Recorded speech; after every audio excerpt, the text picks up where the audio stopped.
Listen up, sister. Pull up on the trigger, dance round and round. Move like old finger. We get down. Check one, check one. When I come down, I come down.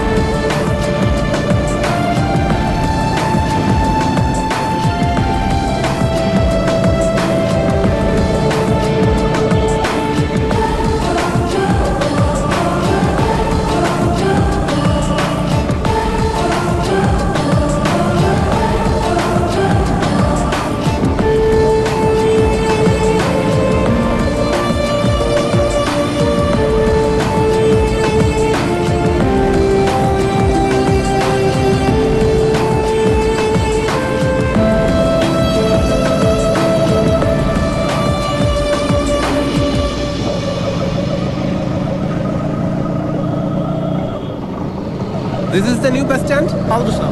Please stop. ബസ്സിൽ നല്ല തിരക്കണം, നമുക്ക് seat കിട്ടുമോ? നമ്മൾ ticket reserve ചെയ്തിട്ടുണ്ടല്ലോ. Reserve ഒക്കെ okay. ഇവര് ബ്ലാക്കിൽ അടിച്ചാലേ നമ്മുടെ കാര്യം കട്ടപ്പുകയാണ്. ഇതെന്താണ് പോലീസുകാരി? ഇവിടുത്തെ പോലീസിന് ജീപ്പില്ലേ? ನೀವು ಎಲ್ಲಿಂದ ಬರ್ತಿದ್ದೀರಾ? സംഭവം വാട്ട്സ് ദ പ്രോബ്ലം സർ? ನೀವು ಯಾಕೆ ಮಾತಾಡ್ತಿಲ್ಲ? സുധി, ഞാൻ പറഞ്ഞു മനസ്സിലാക്കി കൊടുക്കാം. Sir, no Telugu, I am Malayali, little English, you talk, I talk. ശരിയാ ഇല്ലല്ലേ? ನೀವು ಸತ್ಯವಾದಿ ಹೇಳು. ನೀವು ಪಾಕಿಸ್ತಾನಿ ಉಗ್ರವಾದಿ ಏನು? We are not terrorists. We are Indian nationals. Congress, communist, BJP, ഞങ്ങൾ ഡീസന്റ് പാർട്ടീസ്. ಏನು ಏನು ഇതിರಲ್ಲಿ ಏನಿದೆ? സാർ, ഞങ്ങൾ ഷൂട്ടിംഗ് പാർട്ടീസ്. ಶೂಟಿಂಗ್? അല്ലേ? ನೀವು ಉಗ್ರವಾದಿಯೇನೋ? ನಿಮ್ಮನ್ನು ನಾನು ಅರೆಸ್ಟ್ ಮಾಡ್ತಾ ಇದ್ದೀನಿ. That shooting, not that shooting. Marriage video shooting. We are innocent. Innocent ഇവിടെ ആരും അറിയണം? വല്ല മോഹൻലാലിന്റെ മമ്മൂട്ടിയുടെ പേര് പറ. Sir, I videographer. This is my ഈശ്വര, ഇതെങ്ങനെ പറഞ്ഞു മനസ്സിലാക്കി? ഇവർക്ക് വിദ്യാഭ്യാസം ഇല്ലേ? ಇಲ್ಲಿ ಬಾರೋ. എന്താ പ്രശ്നം? സാർ മലയാളിയാണോ? അതെ. ആശ്വാസമായി. സാർ, ഞങ്ങൾ ഭീകരവാദികളാണെന്ന് പറഞ്ഞ് ഇവർ പിടിച്ച് നിർത്തിയിരിക്കുക. ഞങ്ങൾ കേരളത്തിൽ നിന്നും വന്ന 2 വീഡിയോഗ്രാഫേഴ്സാ. ഇവിടെ ബാംഗ്ലൂരിൽ ഒരു മാരേജ് കവർ ചെയ്യാൻ വന്നതാ. ഈ ബാഗ് നിറയെ വീഡിയോ എക്യുപ്മെന്റ്സാ. അത് ഇവരെ ഒന്ന് പറഞ്ഞു മനസ്സിലാക്കിയേ സാർ. ನೀವು ಹನಿಗೊಂಡು ದುಗ್ಗೆ ಇವು ಉಗ್ರವಾದಿಗಳಲ್ಲ. ಇವರು ಕೇರಳದಕ್ಕೂ ಬಂದ ವಿಡಿಯೋ ಫೋಟೋಗ್ರಾಫ್ಗಳು. ಇವರೆಲ್ಲೂ ಬದುವೆ ತ್ಯಾಗಿಯೋದಕ್ಕೆ ಬಂದಿದ್ದಾರೆ. ಇವರಿಗೆ ಕನ್ನಡ ಬರುವುದಿಲ್ಲ, ಭಾಷೆ ಒತ್ತುಪಸನ ಅಲ್ಲ. എന്താ സാറേ? അകത്തേക്ക് പോവാൻ. പെട്ടെന്ന് കേൾക്കൂടാ, വെടിവെച്ച് കൊല്ലും.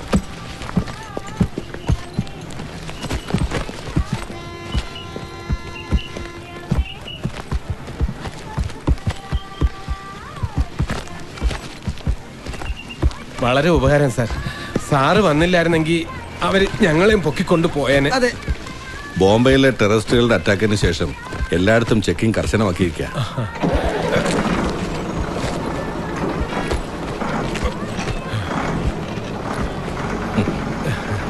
നിങ്ങൾ എങ്ങോട്ട് പോകുന്നു? ഞങ്ങൾ എറണാകുളത്തേക്ക് പോവാ സാർ. എന്റെ പേര് സുധീന്ദ്രൻ. ഞാൻ അവിടെ ഒരു സ്റ്റുഡിയോ നടത്തുക.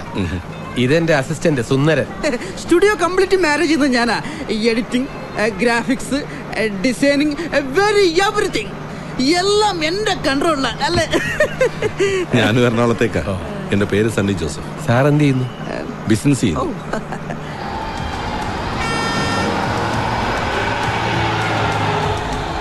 ഇല്ലില്ല, ഫ്ലൈറ്റ് മിസ്സായി. ഞാൻ ബസ്സിലാ വരുന്നത്. ആ,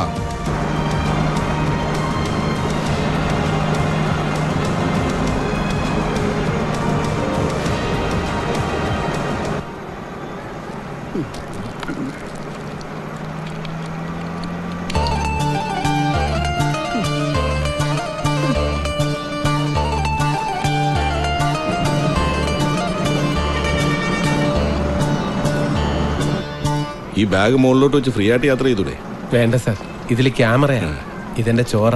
ഇത് മേളിൽ നിന്നെങ്ങാനും താഴെ ഒന്ന് വീണ പുതിയത് വാങ്ങാൻ കാശില്ല. ഈ സാമ്പത്തിക മാന്ദ്യം ഏറ്റവും കൂടുതൽ ബാധിച്ചിരിക്കുന്നത് ഞങ്ങളെ പോലുള്ളവരെ. നിങ്ങൾക്ക് 2-3 കല്യാണവും 2 മരണവും കിട്ടിയാ പോരെ? ഇല്ല സാർ, വർക്ക് തീരെ കുറവാണ്. ഈ ഫ്രീലാൻസ് കാരണം ഏറ്റവും കൂടുതൽ കഷ്ടത്തിലായത് ഞങ്ങളാ. അവർക്ക് സ്റ്റുഡിയോ വേണ്ട, വാടക കൊടുക്കണ്ട, സ്റ്റാഫ് വേണ്ട, ഒരു കമ്പ്യൂട്ടർ വാങ്ങി വീട്ടിലിരുന്നാ മതി. നമ്മുടെ നിക്കാഹിനും ബാപ്പ സമ്മതിച്ചില്ലായിരുന്നെങ്കിൽ നീ എന്ത് ചെയ്തേനെ? ഞാൻ പിന്നെ ജീവിച്ചിരിക്കില്ലായിരുന്നു. അങ്ങനെ പറയല്ല പൊന്നെ.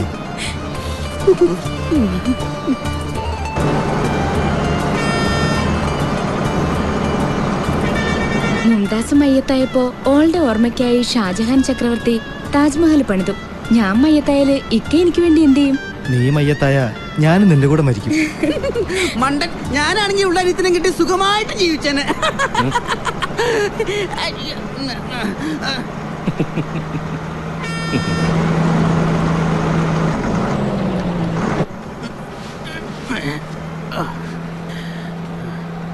സുധിക്ക് ഉറക്കം വരുന്നില്ലേ?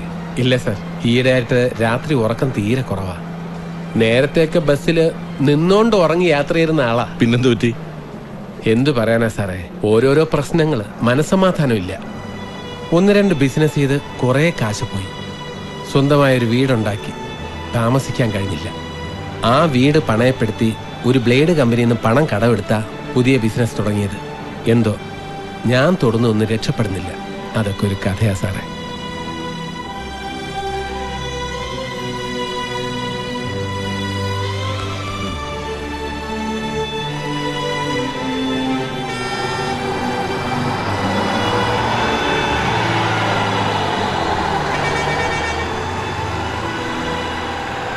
സാറിന് ഉറക്കം വരുന്നെങ്കിൽ ഉറങ്ങിക്കോളൂ. ഹേയ്, രാത്രിയുള്ള യാത്രയിൽ ഞാനും ഉറങ്ങാറില്ല. ഈ ഡ്രൈവർ എങ്ങാനും ഉറങ്ങിപ്പോയാ അല്ല, ഞാൻ ഉറങ്ങി നിന്നിട്ടും കാര്യമൊന്നുമില്ല.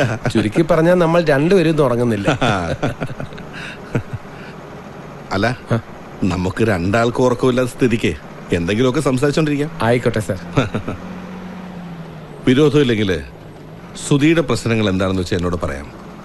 പ്രശ്നങ്ങൾ ഒരാളോട് ഷെയർ ചെയ്യുമ്പോൾ മനസ്സിനൊരു ആശ്വാസം കിട്ടും. പറയാം സാർ, ഞാനെല്ലാം പറയാം. ഒരു വീഡിയോഗ്രാഫർ എന്ന നിലയിൽ എനിക്ക് ഒരുപാട് സ്വപ്നങ്ങളുണ്ടായിരുന്നു.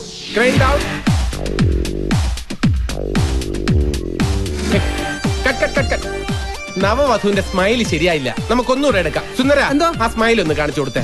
ഏത് തരം സ്മൈലാ കാണിച്ചു കൊടുക്കേണ്ടത്? കല്യാണത്തിന്റെ പിറ്റേ ദിവസം മണവാട്ടിയുടെ മുഖത്ത് വരുന്ന നാച്ചുറൽ പുഞ്ചിരി, അതങ്ങ് കാണിച്ചു കൊടുത്താൽ മതി. ഓ, അപ്പൊ ആ സ്മൈലാ വേണ്ടത്. ദുപ്പച്ചരിയത്തിരാ നിങ്ങടെ നോക്കിയേ. സുന്ദരങ്ങി വന്നേ. എന്താ സുധി? ഇതാണോടാ പുഞ്ചിരി? ഇതാദ്യമായിട്ട് പശുവിനെ കാണുമ്പോൾ മൂരിക്കുട്ടന്റെ റിയാക്ഷൻ പോലെയുണ്ട്. താനൊന്ന് കാണിച്ചു കൊടുത്തേ. അതെ, നാച്ചുറൽ ആയിട്ടൊന്ന് പുഞ്ചിരിച്ചേ, അത്രേ ഉള്ളൂ. അത് തന്നെ, ഇതാ ഞാനും പ്രതീക്ഷിച്ചത്. സുന്ദര, എന്തോ? അവർക്ക് ആ പ്രൊഫൈൽ പൊസിഷൻ ഒന്ന് കാണിച്ചു കൊടുത്തേ. പിന്നെ ഈ പ്രൊഫൈലിൽ ഇങ്ങനെ ഡൗൺ ചെയ്തിട്ട് വേണ്ട, അത്രയും വേണ്ട. ആ ഫേസിലെ മേക്കപ്പ് കളയരുത്. ബോഡിയിൽ ടച്ച് ചെയ്യാതെ കാണിച്ചു കൊടുത്താൽ മതി. അതൊന്ന് കാണിച്ചു കൊടുത്തേ. അതായത് ഇങ്ങനെ പിടിച്ചിട്ട്. Okay, ready? Fine. Double okay. ഒരു കല്യാണ വീഡിയോക്ക് ഇത്രയും വലിയ സെറ്റപ്പ് എന്തിനാണ് എന്നായിരിക്കും നിങ്ങൾ ആലോചിക്കുന്നത്. എന്റെ വർക്കിന് അതിന്റേതായിട്ടുള്ള പെർഫെക്ഷനും ക്വാളിറ്റിയും ഉണ്ടാവും. എന്റെ ഷോട്ട്സ് ഒക്കെ സിനിമ സ്റ്റൈലായിരിക്കും. അത് നിങ്ങൾക്ക് കല്യാണ സീഡി കിട്ടുമ്പോ മനസ്സിലാവും. ഈ സാർ ക്യാമറയൊക്കെ തൂക്കി ഇവിടേക്ക് നടക്കുന്ന ആളല്ല, സിനിമയിലെങ്ങാനായിരുന്നെങ്കിൽ. ഒരു സന്തോഷ് ശിവനോ ബാലു മഹേന്ദ്രനെ പോലെ ഫേമസ് ആണ്. രണ്ടും ഇങ്ങോട്ട് വന്നേ. എങ്ങനെങ്കിലും ഒന്ന് ജീവിച്ച് പൊക്കോട്ടെ. Shift beach.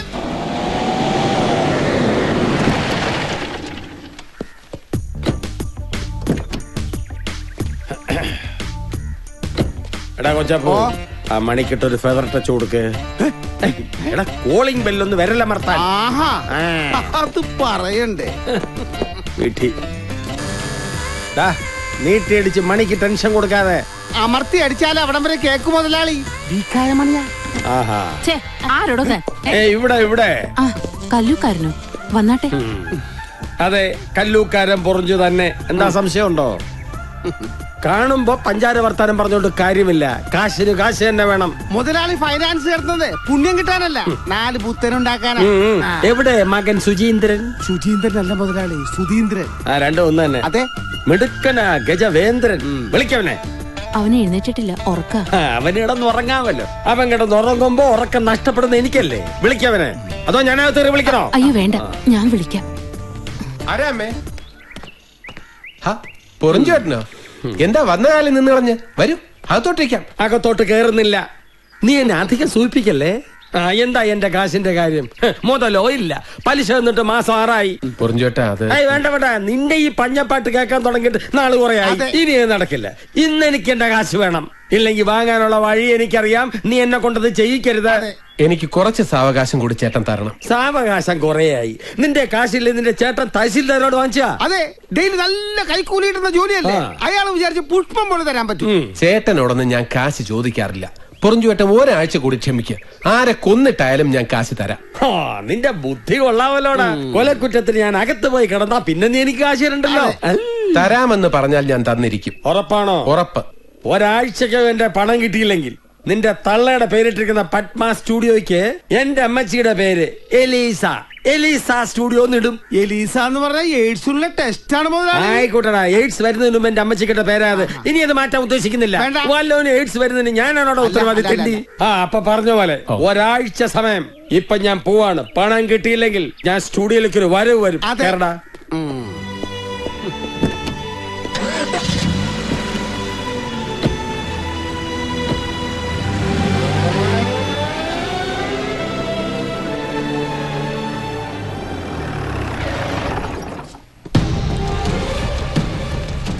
ആരേ ശശി?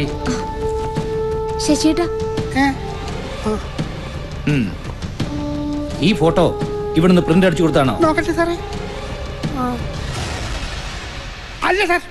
അയ്യോ, കള്ളം പറയുന്നോടാ റാസ്കൽ. ഫോട്ടോയിൽ കൃത്രിമം കാണിച്ച് കല്യാണം മുടക്കാൻ നടക്കുന്നോടാ. ഈ ഫോട്ടോയിലുള്ളവൻ ആരാടാ? അത് ഗിരിനഗറിലുള്ള ഒരു സുമേഷ് ആണ് സാറേ. ആരെ ഈ സ്റ്റുഡിയോ നടത്തുന്നത്? അതാരാടാ? സുധീന്ദ്ര സാറാ. ഇവനെ ഞങ്ങൾ കൊണ്ടുപോവാ. അയാൾ വരുമ്പോ സ്റ്റേഷനിലോട്ട് വരാൻ പറ. നടക്കാം.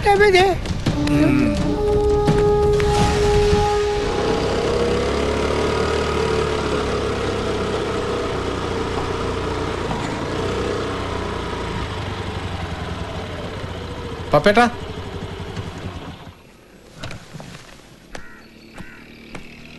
എന്താടാ, എന്തൊക്കെയുണ്ട്? ആകെ പ്രശ്നമായി പപ്പേട്ടാ. ഇക്കാലത്ത് ആരും വിശ്വസിക്കാൻ കൊള്ളില്ല. എന്താടാ, എന്തു പറ്റി? ഏതോ ഒരു പെണ്ണിന്റെയും ചെക്കന്റെയും ഫോട്ടോകൾ കൂട്ടി യോജിപ്പിച്ച് പ്രിന്റ് അടിച്ചു കൊടുത്തതിന് സ്റ്റുഡിയോയിലെ ശശിയെ പോലീസ് പിടിച്ചോണ്ടുപോയി. എന്നോട് സ്റ്റേഷനിലേക്ക് ചെല്ലാൻ പറഞ്ഞിരിക്കുക.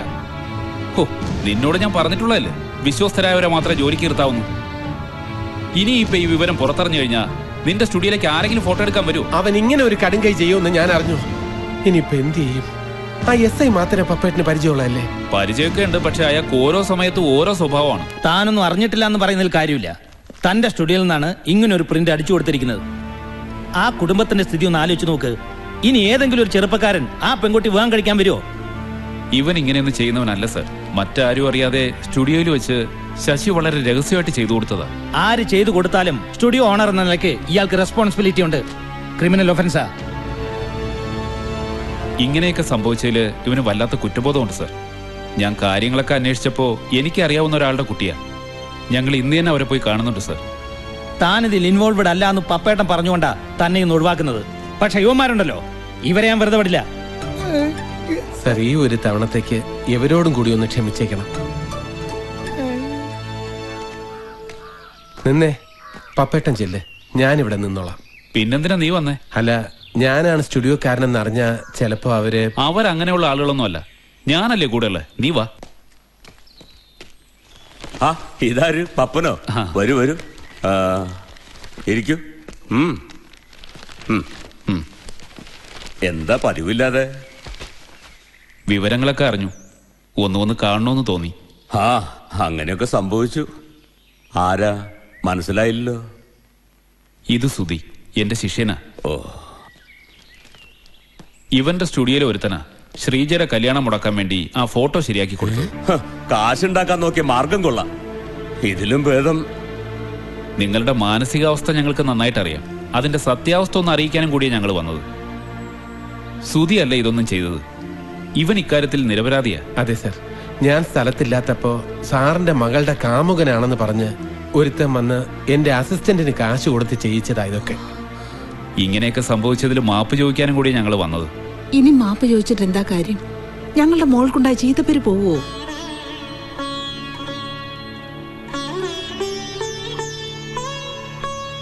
നിങ്ങൾക്കുണ്ടായ അപമാനത്തിന് ഞാൻ എന്തു പറഞ്ഞാലും പരിഹാരമാവില്ലെന്ന് എനിക്കറിയാം. എന്നാലും പറയുക, ഞാൻ വരന്റെ വീട്ടിൽ ചെന്ന് സത്യാവസ്ഥ അവരെ ബോധ്യപ്പെടുത്തിയാലോ? ഏയ്, ഇനി അതിന്റെ ഒന്നും ആവശ്യമില്ല.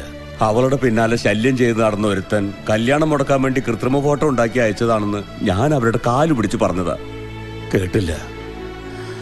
എന്റെ മോൾ എന്ത് തെറ്റ് ചെയ്തിട്ടാണാവോ? ഇനി അവരിങ്ങോട്ട് വന്ന് പറഞ്ഞാലും അവൾക്ക് ആ ബന്ധം വേണ്ടെന്നാ പറയുന്നത്. താൻ വിഷമിക്കണ്ട. ഈശ്വരൻ ശ്രീജയ്ക്ക് നല്ലതേ വരുത്തു. മോളെവിടെ? കമ്പ്യൂട്ടർ ക്ലാസ്സിന് പോയിരിക്കുക. എന്നാ പിന്നെ ഞങ്ങൾ ഇറങ്ങട്ടെ. ഓ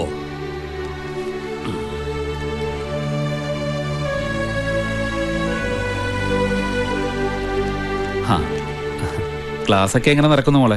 കുഴപ്പമില്ല. നീ ഇങ്ങനെ ഒരു തീരുമാനം എടുത്തത് എന്തായാലും വളരെ നന്നായി. മനസ്സിൽ നന്മയുള്ളവർക്കെ മറ്റുള്ളവരുടെ പ്രയാസങ്ങൾ മനസ്സിലാവും. ശ്രീജ എന്തുകൊണ്ടും നിനക്കിണങ്ങുന്ന പെൺകുട്ടിയാ. നിന്റെ ഭാര്യയായി വരാനായിരിക്കാം ആ കുട്ടിയുടെ വിവാഹം മുടങ്ങിപ്പോയത്. വിവാഹം മുടങ്ങിപ്പോയതിലുള്ള സിമ്പതി കൊണ്ടൊന്നുമല്ല ആ കുട്ടിയെ വിവാഹം കഴിക്കാൻ ഞാൻ തീരുമാനിച്ചത്. പിന്നെ നമ്മൾ ഇഷ്ടപ്പെട്ടതുകൊണ്ട് മാത്രമായില്ലല്ലോ. ആ കുട്ടിക്കും വീട്ടുകാർക്കും എന്നെ കൂടി ഇഷ്ടാവണ്ടേ. നിനക്ക് മറ്റ് ഡിമാൻഡുകളൊന്നും ഇല്ലെങ്കിൽ അവർക്ക് താല്പര്യക്കുറവൊന്നുമില്ല. പിന്നെ പരമേശ്വരൻ നായരോട് ഞാൻ ഇക്കാര്യത്തെ പറ്റി സംസാരിച്ചിട്ടുണ്ട്. നീ ഇന്ന് തന്നെ അമ്മയോടും ചേട്ടനോടും ചോദിച്ച് അനുവാദം വാങ്ങണം. അവരുടെ അഭിപ്രായം കൂടി അറിയണമല്ലോ. ശരി, നിനക്ക് ഇഷ്ടപ്പെട്ട ഏത് പെൺകുട്ടിയെ വിവാഹം കഴിക്കുന്നതിലും എനിക്ക് വിരോധമൊന്നുമില്ല. നീ പറയുന്ന കുട്ടിയുടെ അച്ഛൻ പരമേശ്വരൻ നായരെ എനിക്കറിയാം. നമ്മളുമായിട്ട് ചേർന്ന് പോകുന്ന ബന്ധമാണ്. പക്ഷേ എനിക്ക് ഇവനെയാ പേടി. ഇതാ കല്യാണം കഴിഞ്ഞിട്ട് ഇതുപോലെ ഉത്തരവാദിത്തമില്ലാതെ ഉഴപ്പി നടക്കാനാണ് ഭാവമെങ്കിൽ ഈ പണിക്ക് പോകാതിരിക്കാൻ നല്ലത്. അതൊക്കെ കല്യാണം കഴിയുമ്പോ ശരിയായിക്കോളും. ഇത്രയും നാള് കല്യാണമേ വേണ്ടാന്ന് പറഞ്ഞ് നടന്നിരുന്ന ആള് ഇപ്പൊ കല്യാണത്തിന് സമ്മതിച്ചു തന്നെ വലിയ കാര്യം. ഇനി അതും ഇതും പറഞ്ഞ് ചേട്ടൻ കാരണം അനിയന്റെ കല്യാണം നടക്കാതിരിക്കണ്ട. നിനക്കത് പറയാം. പല ബിസിനസ്സും നടത്തി എത്ര രൂപയാണ് നശിപ്പിച്ചിരിക്കുന്നത്. ദാ ഇപ്പൊ ഒരു സ്റ്റുഡിയോ നടത്തുന്നുണ്ട്, കേട്ടില്ലേ? ജോലിക്കാരുടെ വിക്രിയകള്. ആ പപ്പേട്ടനുള്ളതുകൊണ്ട് ഇവൻ പോലീസുകാരുടെ തല്ലുകൊള്ളാൻ രക്ഷപ്പെട്ടു പോകുന്നു. ഒരു കണക്കിന് നന്നായി. അങ്ങനെയൊക്കെ സംഭവിച്ചോണ്ടാണല്ലോ ഇവൻ എപ്പോഴെങ്കിലും പെണ്ണ് കെട്ടാൻ സമ്മതിച്ചത്. ഓ, അമ്മ ഇത്ര പാവായി പോയല്ലോ. അമ്മയായി ഇവനെ ഇത്രയും വഷളാക്കിയത്. കല്യാണമൊക്കെ കഴിഞ്ഞ എല്ലാത്തിനും ഒരു മാറ്റം ഉണ്ടാവും, അല്ലേടാ? അതെ, ചേട്ടന്റെ കാര്യം തന്നെ കണ്ടില്ലേ? ചേട്ടത്തെ കെട്ടിയതിന് ശേഷമല്ലേ ഈ മൂരാച്ചി സ്വഭാവത്തിന് അല്പമെങ്കിലും മാറ്റം ഉണ്ടായത്. അതെ, നാളെ തന്നെ നിങ്ങൾ എല്ലാവരും കൂടി പോയി കുട്ടിയുടെ അച്ഛനുമായിട്ടൊന്ന് സംസാരിക്കണം. പപ്പേട്ടനും കൂടെ വരും. ഇവന്റെ ധൃതി കണ്ടാ തോന്നും ആ പെണ്ണിനെ നാളെ തന്നെ വിളിച്ചോണ്ട് വരുമെന്ന്. ലക്ഷണം കണ്ടിട്ട് ആ കുട്ടിയുടെ കല്യാണം മുടക്കിയത് ഇവനാണോന്ന് എന്റെ സംശയം. എങ്ങനെയുണ്ടമ്മേ?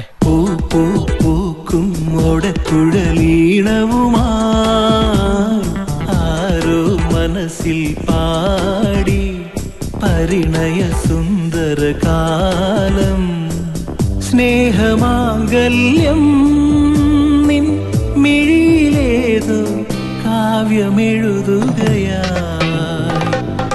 പൂക്കും മുടക്കുഴലീണവുമായി ആരോ മനസ്സിൽ പാടി പരിണയ സുന്ദരകാലം.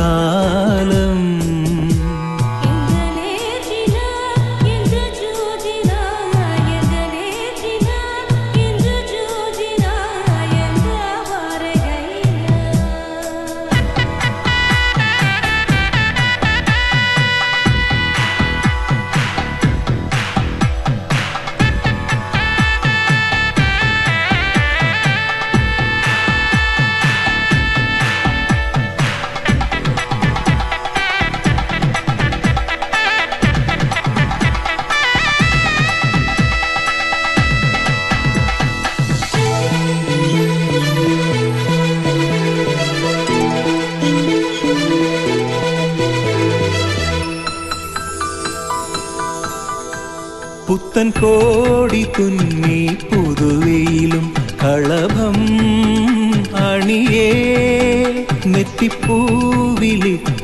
കുറുനിരകൾ മാടി വധുനീ.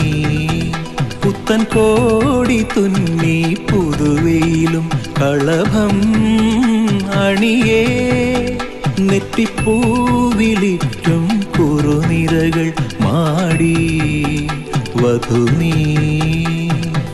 പറനിറഞ്ഞു പന്തലിൽ സ്വർണദീപം സാക്ഷിയായി കുറുമൊഴിപ്പൂ പെണ്ണിവൾ താലിഭാഗ്യം നേടവേ പ്രണയ കവിതകളായി പൂക്കും ഒടക്കുഴലീണവുമായി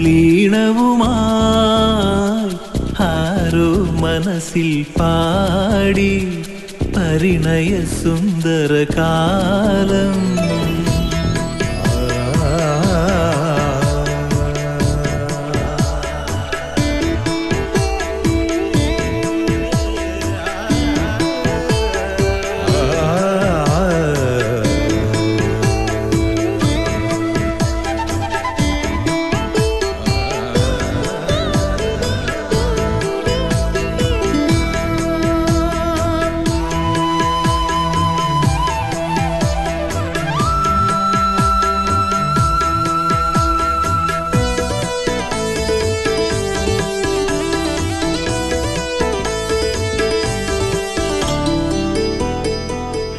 മെല്ലെ കണ്ണു ചിമ്മി മണിമുകിലും ഉറക്കം നടിക്കേ മുല്ലപ്പൂവ് ചൂടും മധുമതിയൻ മാറിൽ ഒതുങ്ങി മെല്ലെ കണ്ണു ചിമ്മി മണിമുകിലും ഉറക്കം നടിക്കേ മുല്ലപ്പൂവ് ചൂടും മധുമതിയൻ മാറിൽ ഒതുങ്ങി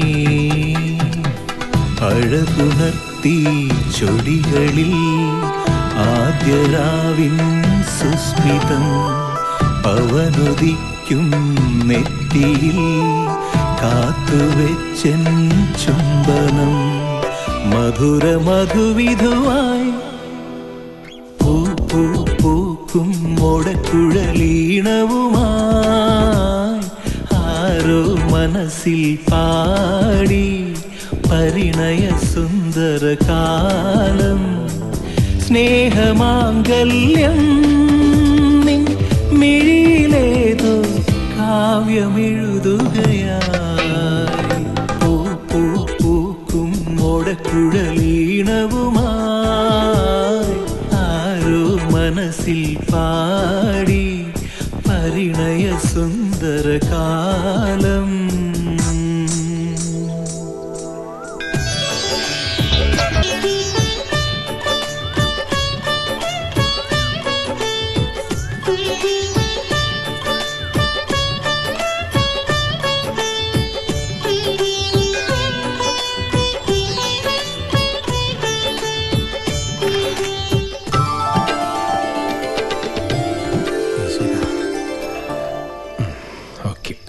ഈ ഫ്രൂട്ട്സ് അല്ലെങ്കിൽ വേണ്ട ഇവിടെ തന്നെ ഇരിക്കട്ടെ. ഈ ക്യാമറ താഴെ വയ്ക്കാം. അയ്യോ വേണ്ട, അത് വേണ്ട, ശരിയാവില്ല. ഇത്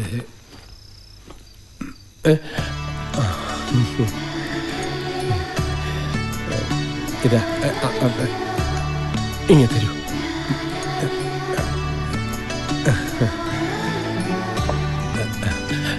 ഇരിക്കൂ ഇരിക്കൂ.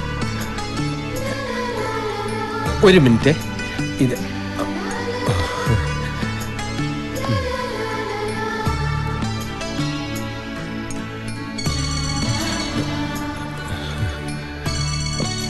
Call of ചെയ്തിരിക്കാം. ഫോട്ടോയിൽ കൃത്രിമം കാണിച്ച ശശിയോടാണ് ഞാൻ നന്ദി പറയേണ്ടത്. ആ ദുഷ്ടനോടോ? ആ, അവൻ അന്ന് അങ്ങനെ കാണിച്ചതുകൊണ്ടല്ലേ എനിക്ക് തന്നെ കിട്ടിയത്. ഇതാരാ ഈ സമയത്ത്? Happy married life. സമ്മാനം തന്നിട്ട് നീ ഓടിക്കളയാൻ പോടാ. വാടാ ഇങ്ങോട്ട്. രാവിലെ വിവാഹത്തിനെത്താൻ സാധിക്കാത്തതിൽ ആദ്യമേ സോറി. എന്നെപ്പോലുള്ള പ്രൊഡക്ഷൻ കൺട്രോളർമാർക്ക് വ്യക്തിപരമായ കാര്യങ്ങൾ നോക്കാൻ പ്രൊഡ്യൂസർമാർ സമയം തരില്ല. അത് തന്നെയാ പ്രശ്നം. ഇന്നാ ഇത് പിടി, എന്റെ കയ്യിൽ ഭാരം ഒഴിയട്ടെ. കല്യാണത്തിന് വരാൻ ഞാൻ ആവുന്നത്ര ശ്രമിച്ചതാ. പാലക്കാട് ലൊക്കേഷൻ, പോരാത്തിന് മമ്മൂട്ടി സാറിന്റെ കോമ്പിനേഷനും. പിന്നെ അവിടെ നിന്ന് അനങ്ങാൻ പറ്റുമോ? ഞാൻ വേഗം പോയേക്കാം. നിന്റെ ഫസ്റ്റ് നൈറ്റിന്റെ ടെമ്പോ ഞാനായിട്ട് കളയുന്നില്ല. വിളിക്കുന്നില്ല പെടേ. ശ്രീജേ, നീ ഇരിക്കേ. ശ്രീജേ, ഇത് വലിയ ശല്യമായി. പറ്റില്ല, പോകാൻ പറ്റില്ല. വിടമാട്ടെ. അഡ്വാൻസ് ഒക്കെ ചോള ചോള പോലെ എണ്ണി വാങ്ങിച്ചിട്ട് ചിരഞ്ജീവിയുടെ കൂടെ നടിക്കാൻ പോണോ? അത് ഇവിടെ നടക്കില്ല. No no no, nothing doing. ആരാ? തന്നിഷ്ടയാ. തന്നിഷ്ടയോ? അതാരാ? തെലുങ്കിലെ പുതിയ നടിയാ തന്നിഷ്ട. അവളുടെ തന്നിഷ്ടൊന്നും ഇവിടെ നടക്കില്ല. ഇവിടെ എന്നിഷ്ടമേ നടക്കൂ.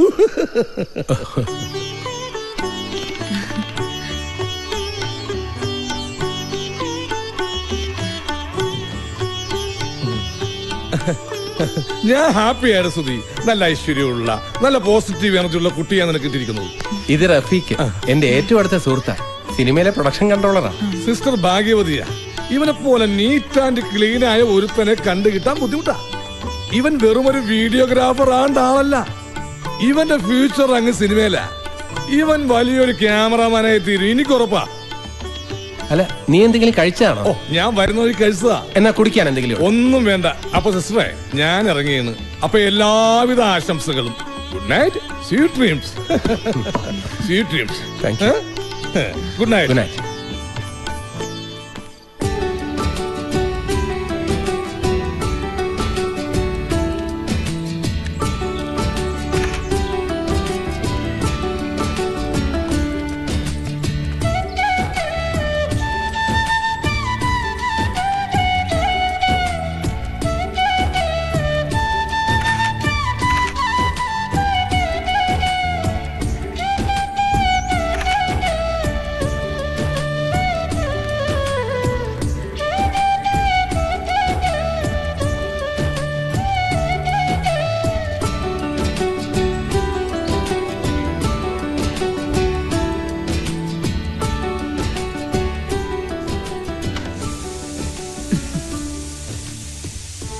ഊണിന് കൂടുതൽ കറികൾ വേണമെന്നൊന്നും സുധിക്ക് നിർബന്ധമില്ല.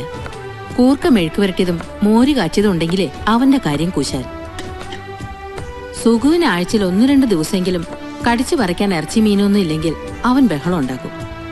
അവന്റെ കല്യാണം കഴിഞ്ഞ ശേഷം എനിക്ക് ആ തലവേദനയില്ല. ഇറച്ചിയും മീനുമൊക്കെ സുമ നന്നായിട്ടുണ്ടാക്കും. നോണൊന്നും ഉണ്ടാക്കാൻ എനിക്കറിയില്ല. പെൺകുട്ടികളായാലും ഒക്കെ പഠിച്ചിരിക്കണം. എന്റെ കല്യാണം കഴിഞ്ഞ് വന്നപ്പോ കേശുവേട്ടന്റെ അമ്മ സുധിയുടെ മുത്തശ്ശിയെ എന്നോട് പറഞ്ഞൊരു കാര്യമുണ്ട്. കല്യാണം കഴിഞ്ഞു വരുന്ന പെൺകുട്ടി ആദ്യം അറിയേണ്ടത് ഭർത്താവിന്റെ ഇഷ്ടാനിഷ്ടങ്ങളാ. രുചിയുള്ള ഭക്ഷണം സ്നേഹത്തോടെ ഭർത്താവിന് വെച്ചു വിളമ്പി കൊടുത്താൽ ഒരു പരിധിവരെ കുടുംബകലകം ഒഴിവാക്കാൻ പറ്റുമെന്ന്. കേശുവേട്ടൻ മരിക്കും വരെ ഞാനത് തെറ്റിച്ചിട്ടില്ല. മോളും അത് ഓർത്തിരുന്നാ മതി. സുധി ആളൊരു പാവാ. ആരെന്ത് പറഞ്ഞാലും അപ്പാടെ വിശ്വസിച്ച് ഇല്ലാത്ത എടാകൂടങ്ങളൊക്കെ ചെന്ന് ചാടും. ഇതിന്റെ പേരിൽ ഏട്ടനനിയനും കൂടി എപ്പോഴും വഴക്കാ. ഞാനാ ഇതിന്റെ ഇടയിൽ കിടന്ന് വിഷമിക്കണത്. കല്യാണം കഴിഞ്ഞ് വർഷം 10 കഴിഞ്ഞിട്ടും സുഖുവിന് കുട്ടികളൊന്നും ആയിട്ടില്ല. അതിന്റെ ദുഃഖവും പ്രയാസവും അവന് നന്നായിട്ടുണ്ട്. ഒന്നും പുറത്ത് കാണിക്കുന്നില്ലെന്നേ ഉള്ളൂ. ആരാന്ന് നോക്കിയ മോളെ. അമ്മയോടെ അകത്തുണ്ട്. ഇനി വന്നേ. ഒരു സന്തോഷ വാർത്തയുണ്ട്. എന്നെ ക്യാമറാമാൻ ശേഖരന്റെ അസിസ്റ്റന്റ് ആക്കാന്ന് പറഞ്ഞ് റഫീക്ക് വിളിച്ചിരുന്നു. ഇന്ന് രാത്രി എന്നെ പാലക്കാട് എത്തണമെന്ന്. എന്റെ ഭാഗ്യം തെളിഞ്ഞു എന്നാ തോന്നണേ. അപ്പൊ ഇന്ന് തിരിച്ചു വരാൻ പറ്റില്ലേ? ഇന്ന് ഏതായാലും മടങ്ങിയെത്താൻ പറ്റുമെന്ന് തോന്നുന്നില്ല. ഞാൻ അവിടെ ചെന്നോടം വിളിക്കാം. പിന്നെ തൽക്കാലം അമ്മ ഈ വിവരം അറിയണ്ട. അതെന്താ? സിനിമയുടെ കാര്യത്തിനാണ് പോകുന്നതെന്ന് അറിഞ്ഞാ ഞാൻ സ്റ്റുഡിയോ നോക്കാതെ നടക്കുകയാണെന്നും പറഞ്ഞ് അമ്മ വഴക്കുണ്ടാക്കും. അയ്യോ, കള്ളം പറഞ്ഞു പോയിന്നെങ്ങാനും അറിഞ്ഞ എന്നെ പറ്റി അമ്മ എന്ത് വിചാരിക്കും? അതൊന്നും സാരമില്ല. അമ്മയുടെ മനസ്സ് വിഷമിപ്പിക്കാതിരിക്കാൻ വേണ്ടി ഒരു കൊച്ചു കള്ളം. വരൂ, പെട്ടി പാക്ക് ചെയ്യാം.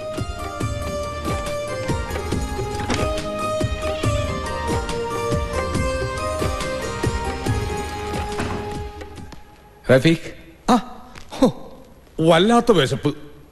നിന്നെ കാണാതായപ്പോൾ ഞാൻ കഴിച്ചു തുടങ്ങി. ട്രെയിൻ ലേറ്റായോ? ആ, നീ ഫുഡ് കഴിക്കി. വേണ്ട, ഞാനൊന്ന് കുളിച്ച് ഫ്രഷ് ആയിട്ട്. കുളിയൊക്കെ പിന്നെ ആവാം. ഡയറക്ടറുടെ മുറിയിൽ ക്യാമറമാനും റൈറ്ററും ഡിസ്കഷനിലാ. നമുക്ക് അങ്ങോട്ട് പോയി ഷെയർ ചെയ്യണ്ട കണ്ടേ. ആ, നീ കഴിക്കി. ലഡു പോലത്തെ ചിക്കൻ ഫ്രൈ, ചിക്കൻ കറി, കടലക്കറി, ചപ്പാത്തി, സലാഡ്. ഒരെണ്ണം ഒഴിക്കട്ടെ? വേണ്ട, ഞാൻ കഴിക്കില്ല. ആ, കഴിക്കരുത്. മദ്യപാനം ആരോഗ്യത്തിന് ഹാനികരം ഒന്ന് കുപ്പിയും മോരായിട്ടുണ്ട്. എന്നിട്ടും ചിലർ കഴിക്കുന്നില്ലേ?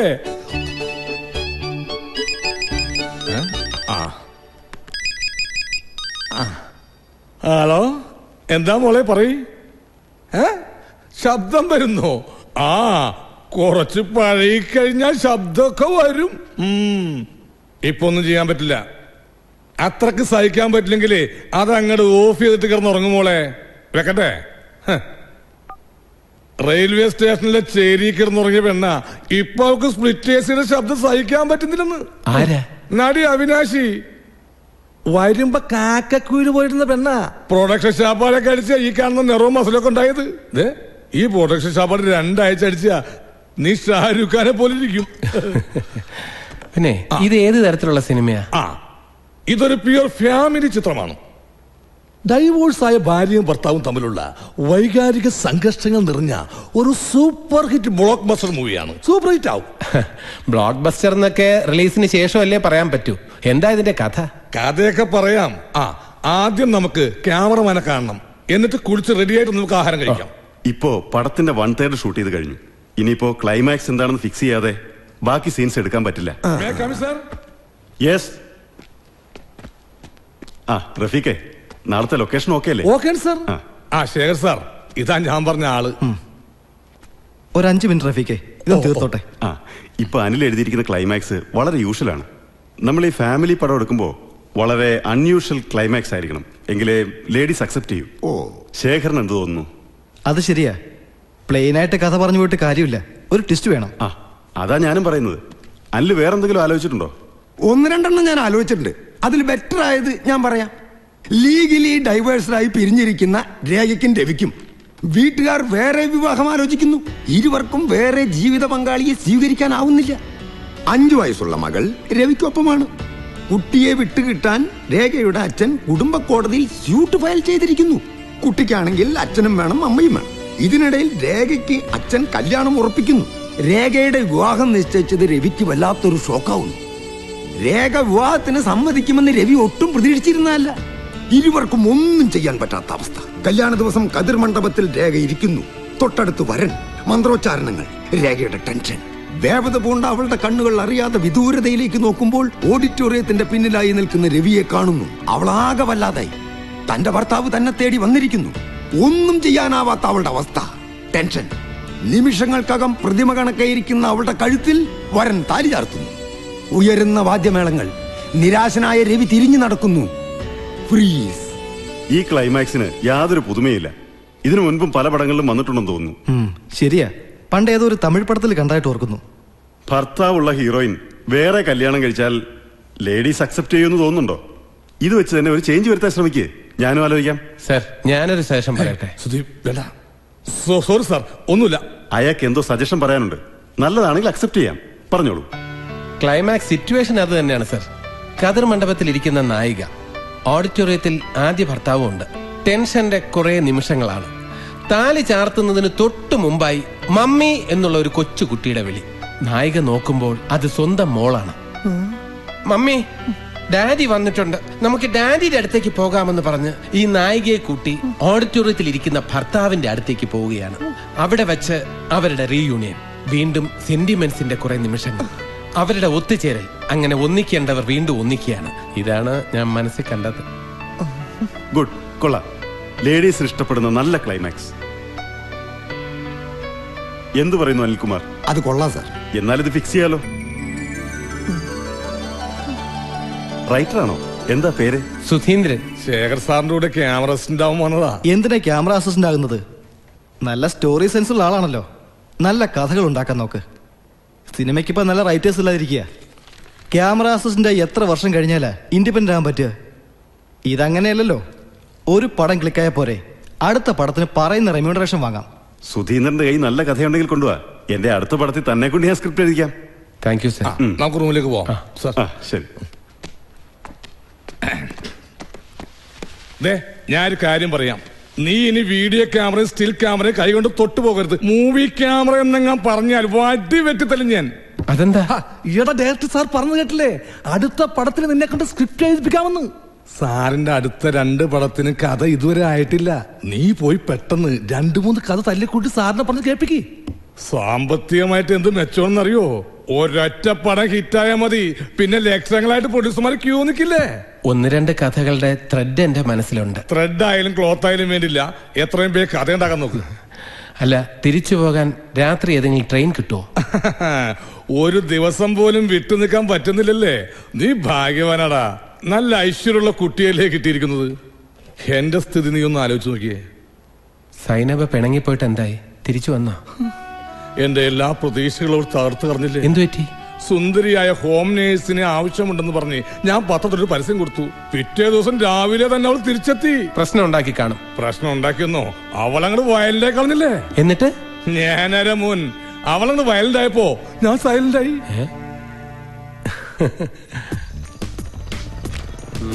അവനില്ലേ ഇവിടെ ഇതിന്റെ മുതലാളി? ഇല്ല, പാലക്കാട് ഒരു വർക്കിന് പോയി. പാലക്കാട് വർക്ക് കടം വാങ്ങാൻ പോയതായിരിക്കും. പാലക്കാടിനടുത്താ പഴനി. അവിടെ ചെന്ന് തലയും മുട്ടയടിച്ച് കളഭവും തേച്ച് മുരുകനെ ധ്യാനിച്ച് അവിടെ തന്നെ ഇരുന്നോളാൻ പറ. അവൻ പറഞ്ഞ അവധി കഴിഞ്ഞു, മുങ്ങി നടക്കുക. കല്ലൂക്കാരൻ പൊറിഞ്ചിന്റെ അടുത്ത് വേണ്ട അവന്റെ അഭ്യാസം. എന്തെടുക്കുക? കമ്പ്യൂട്ടർ. ഓ, സിനിമ കണ്ടോണ്ടിരിക്കുക. ഏത് നടിയാടാ ഇത്? അയ്യോ, ഇത് സിനിമ നടിയല്ല പറഞ്ഞു ചേട്ടാ, ഇത് കല്യാണ പെണ്ണാ. ഇവളെ ഞാനിന്ന് ഫോട്ടോഷോപ്പിൽ കയറ്റിയല്ലേ. വൃത്തികെട്ടവൻ. ഐസ്ക്രീം പാർലറും ഷോപ്പിലും ഒക്കെ പെണ്ണുങ്ങളെ കയറ്റുവാൻ അവസ്ഥ എനിക്ക് അറിയത്തില്ലയോ? എന്നതാണ് അത്? കരിമ്പൂതം പോലൊരു സാധനം. ഇത് ക്യാമറ ചേട്ടാ. എന്നാ വില ചേട്ടാ? ഡിജിറ്റലാ, 1.5 ലക്ഷം വരും. ലേറ്റസ്റ്റാ. അതിങ്ങ് എടുത്തോടാ. അയ്യോ ചേട്ടാ, അത് കൊണ്ടുപോലെ. ഫോട്ടോ എടുക്കാൻ വേറെ ക്യാമറ ഇല്ല ഇവിടെ. വേണ്ട, ക്യാമറ ഇല്ലാണ്ട് ഫോട്ടോ എടുത്താ മതി. അല്ലേ മുതലാളി? മിണ്ടരടാ. അതെ. സുധീലത്തെ എടുക്കാൻ പറ്റില്ല. ഓടാ, തൂക്കി പിടിച്ചിക്കാതെ കാറി കൊണ്ടുവെക്ക്. എന്തൊരു വെയിറ്റ്ലെസ്. ഇതേ എനിക്കും മുതലാളിക്കും ഫോട്ടോ എടുത്ത് കളിച്ച് പഠിക്കാം. ഈ ടിവിയും കൂടെ എടുത്തോട്ടെ മുതലാളി. വേണ്ടടാ, ചെക്കന്മാര് സിനിമ കണ്ട് സൂഹിക്കട്ടെ. അതെ അതെ കൊച്ചേ, ഇപ്പോഴത്തെ വെയിലിന് കറുത്ത കുടയേക്കാൾ നല്ലത് വെള്ളക്കുടയാ. നല്ല ഷൈനിങ്ങാ. 18 വയസ്സ് മുതൽ അർദ്ധരാത്രി കുട പിടിക്കാൻ തുടങ്ങിയ മുതലാളിയാ. ഇപ്പോഴാ കൊടയുടെ നിറം മാറ്റി തുടങ്ങിയത്. ആ മുതലാളിയോടെ കളി വേണ്ട വേണ്ട. കാറിക്കൊണ്ട് മാറ് മാറ് മാറ്.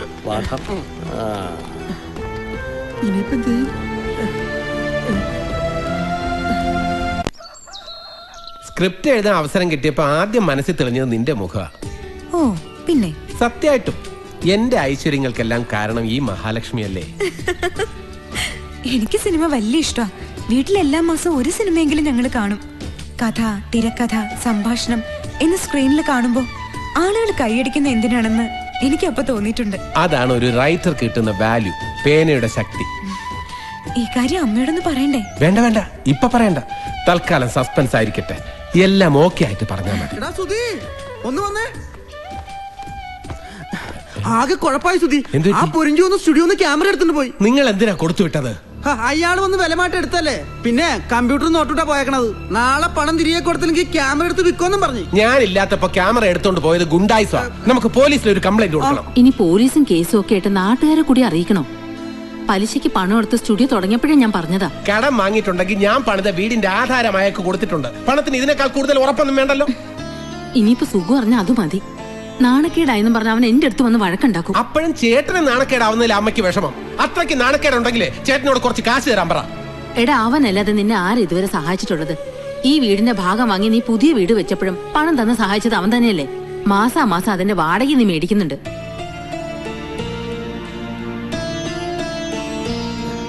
അല്ലെങ്കിലും എനിക്കറിയാം അമ്മയ്ക്ക് എപ്പോഴും ചേട്ടൻ ചെയ്യുന്നത് മാത്രമാണ് ശരി. ഞാൻ ചെയ്യുന്നതൊക്കെ തെറ്റ്. ചേട്ടൻ വലിയ തഹസിൽദാറാണല്ലോ. നിന്നോട് ഞാനിപ്പോ എന്താ പറയാ? എനിക്ക് നിങ്ങൾ രണ്ടാളും ഒരുപോലെയാ. അച്ഛൻ മരിച്ച ശേഷം നിന്നെ വളർത്താനാ ഞാൻ ഏറ്റവും കൂടുതൽ കഷ്ടപ്പെട്ടിട്ടുള്ളത്. എന്റെ സ്നേഹവും ലാളനയും അവനേക്കാൾ കൂടുതൽ തന്നിട്ടുള്ളത് നിനക്ക് തന്നെയാ.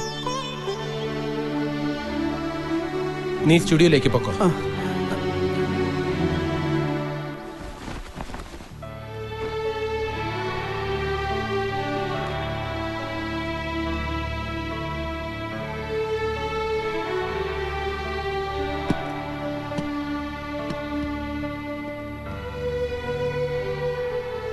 എന്തിനാ അമ്മയോട് അങ്ങനൊക്കെ പറയാൻ പോയത്?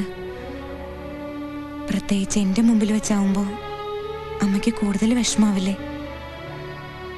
നമ്മുടെ നന്മയ്ക്ക് വേണ്ടിയല്ലേ അമ്മ പറയുന്നത്. ആ മുഖം കണ്ടാലറിയാം അമ്മയ്ക്ക് നല്ല വിഷമമുണ്ട്. ഏയ്, ഞങ്ങള് തമ്മിൽ ഇതിവിടെ പതിവാ. നീ ഇതൊന്നും കാര്യമാക്കണ്ട. ഞാൻ പൊറിഞ്ചൂനെ ചെന്നൊന്ന് കാണട്ടെ. നിക്ക്, അവിടെ ചെന്ന് വഴക്കുണ്ടാക്കാനൊന്നും പോണ്ട. പപ്പേട്ടനെയും കൂട്ടി പോയാ മതി.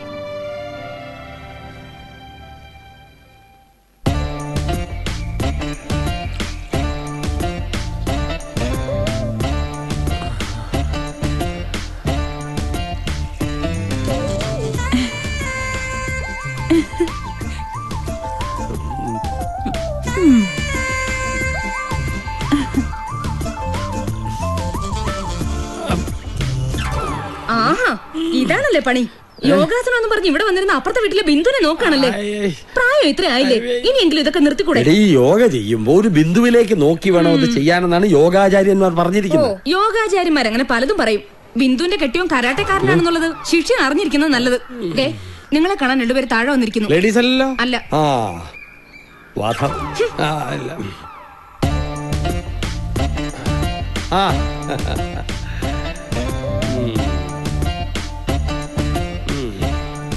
ഇരി ഞാൻ പ്രതീക്ഷിച്ച് വിക്രമാദിത്യനും വേതാളം ഇവിടെ എത്തുമെന്ന്. പറയുന്നുണ്ട് മറ്റൊന്നും തോന്നരുത്. പൊറിഞ്ചുവട്ടം ചെയ്തത് ഒട്ടും ശരിയായില്ല. ഞാൻ ഇല്ലാത്ത സമയത്ത് സ്റ്റുഡിയോയിൽ വന്ന് ക്യാമറ എടുത്തോണ്ട് പോവാന്ന് പറഞ്ഞാല് എന്താ പിടിച്ചില്ലേ? തെറ്റ് തന്നെയാടാ, എന്റെ തെറ്റ്. ഞാൻ നിനക്ക് പൈസ തന്നത്. പൈസ വാങ്ങാൻ വരുമ്പോ പാറേമാതാവിനെ കാണാൻ വരുന്ന പോലല്ലേ വരുന്നത്. എന്തൊരു ഭക്തി, എന്തൊരു ഭവ്യത. നിന്റെ കോണകമടക്ക സ്ഥാപന ജംഗമങ്ങളെല്ലാം എടുത്തോളാം ഒപ്പിട്ടെന്നിട്ടുള്ളല്ലേ. എന്നിട്ടവൻ സംസാരിക്കാൻ വന്നിരിക്കുന്നു. ഇത് വെറും ടെസ്റ്റ് ഡോസ് മാത്രം. ബാക്കി കിട്ടാനുള്ള രൂപയ്ക്ക് ഞാനൊരു ലോറിയുമായിട്ട് നിന്റെ വീട്ടിലോട്ട് വരും. എന്തിനാ ചേട്ടാ വേണ്ടാത്തൊക്കെ പറയുന്നത്? ചേട്ടന്റെ പണത്തിന് സെക്യൂരിറ്റി ആയിട്ട് എന്റെ വീടിന്റെ ആധാരം കൈയിരിക്കല്ലേ? ആധാരം എന്നാത്തിനാ? പുഴുങ്ങി തിന്നാനോ? അതുമെടുത്ത് കേസുമായിട്ട് കോടതി വരാതെ നിരങ്ങാൻ എനിക്ക് സമയമില്ല. അതിന്റെ ആവശ്യമൊന്നും വരില്ല. 3 ലക്ഷം രൂപ വാങ്ങിയതില് അവൻ ഇത്രയൊക്കെ തന്നു തീർത്തില്ലേ? ബാക്കി അവൻ കുറേശ്ശെ തന്നു തീർക്കും. ആ ക്യാമറ ഇങ്ങി തിരിച്ചു കൊടുത്തേക്ക്. അല്ലെങ്കിൽ അവന്റെ സ്റ്റുഡിയോയിലെ പണി മുടങ്ങിപ്പോവും. മുടങ്ങണമല്ലോ, എന്നാലല്ലേ എന്റെ പണി നടക്കൂ. ഞാൻ 2 ദിവസം കൂടി നോക്കും. ഇല്ലെങ്കിൽ ക്യാമറ ഞാൻ ആർക്കെങ്കിലും വിൽക്കും. നീ സ്റ്റുഡിയോ ഒന്ന് പുറത്താക്കിയ ശശി ഉണ്ടല്ലോ കുറേ നടക്കുക ക്യാമറയ്ക്ക് പുതിയ സ്റ്റുഡിയോ തുടങ്ങാൻ. അതോടെ നിന്റെ അടപ്പ് തെറിക്കും. എന്റെ ക്യാമറ അവന് കൊടുത്താൽ ചേട്ടൻ പോലീസ് സ്റ്റേഷൻ കയറേണ്ടി വരും. നീ എന്താ പേടിപ്പിക്കുക? വരട്ടടാ പോലീസ്. ഞാനറിയാത്ത പോലീസോ? പോലീസ് എത്തി എന്നെ പൊക്കി തന്നുമ്പോ നിന്നെ ഞാൻ പൊക്കിയിരിക്കും. അപ്പത്താ ഗുണ്ടകളെ ഇറക്കി വരട്ടാമെന്നായിരിക്കും. അതിന് കല്ലൂക്കാരൻ പൊറിഞ്ഞ് രണ്ടാമത് ജനിക്കണം. എന്റെ അപ്പനും അമ്മയും ചത്തുപോയി. ഇല്ലേ പറഞ്ഞു നോക്കായിരുന്നു. മര്യാദക്ക് ഞാൻ തന്നോട് പറഞ്ഞു കുറച്ച് സാവകാശം വേണമെന്ന്. അപ്പത്താ ഗുണ്ടായസം കാണിച്ച് പേടിപ്പിക്കുക. താൻ തന്നെ പണി നോക്ക് വാസുതി. അല്ല പപ്പേട്ട, അയാൾ ഗുണ്ടകളെ വിട്ട് മേടിപ്പിക്കട്ടാ. നീ വാ ചേട്ടാ. പോടാ.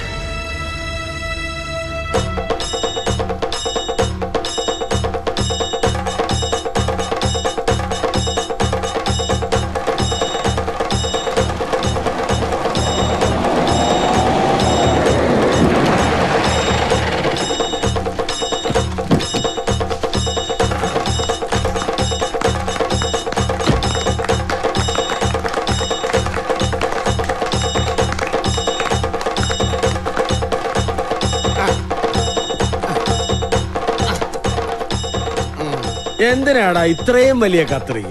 ഇത് തയ്യക്കട ഒന്നും അല്ലല്ലോ, ചെറുത് മതിയായിരുന്നു. ഇതൊക്കെ അധിക ചെലവല്ലിയോടാ. ഇത് മേടിച്ചൊന്നും അല്ല, ആദ്യത്തെ കടയിലെ കടം മേടിച്ചതാ. മിടുക്കൻ, നീ രക്ഷപ്പെടും. മുറിക്കട്ടാ.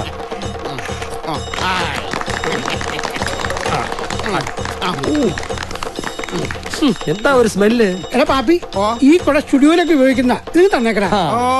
ഈ കുട ഞാൻ സുധീന്ദ്രന്റെ കടയിൽ നിന്ന് പൊക്കിയതാ. ഈ വെള്ള കുട ചൂടി നടക്കാൻ തുടങ്ങിയ പിന്നെ എന്റെ ഭാര്യ സിസിലി പറയാ ഞാൻ വെളുത്തെന്ന്. മുതലാളിയുടെ ഭാര്യ മാത്രമല്ല, എന്റെ ഭാര്യ ആലീസും പറയാറുണ്ട് ഈ കുട ചൂടിയ പിന്നെ മുതലാളി വെളുത്തു പോയെന്ന്. എല്ലാവളുമാരും കൂടി എന്നെ വെളുപ്പിക്കാതിരുന്നാ മതി. ചേട്ടാ, ഇതെന്റെ പുതിയ പാർട്ട്ണർ സാജു. സാജു? സാജു ശശി. ഓ, അതാണ് ഈ സാസ് അല്ലേ? ഫൈനാൻസ് വേണേ പറഞ്ഞാ മതി. അതെ. നീ ആ സുധീന്ദ്രന്റെ സ്റ്റുഡിയോ നീ പോകുന്നു. അവിടെ പണി കുറവേട്ടാ. അതുകൊണ്ട് അവനെ ഞാൻ ഇങ്ങോട്ട് കൊണ്ടുവന്നേ. ഇനി ഇവിടെയും പണി കുറയും. ചേട്ടാ, ഒരു നല്ല കാര്യം ചെയ്തിട്ട് ഇവിടെ കൊടുത്താലും പറയരുത്. അതെ.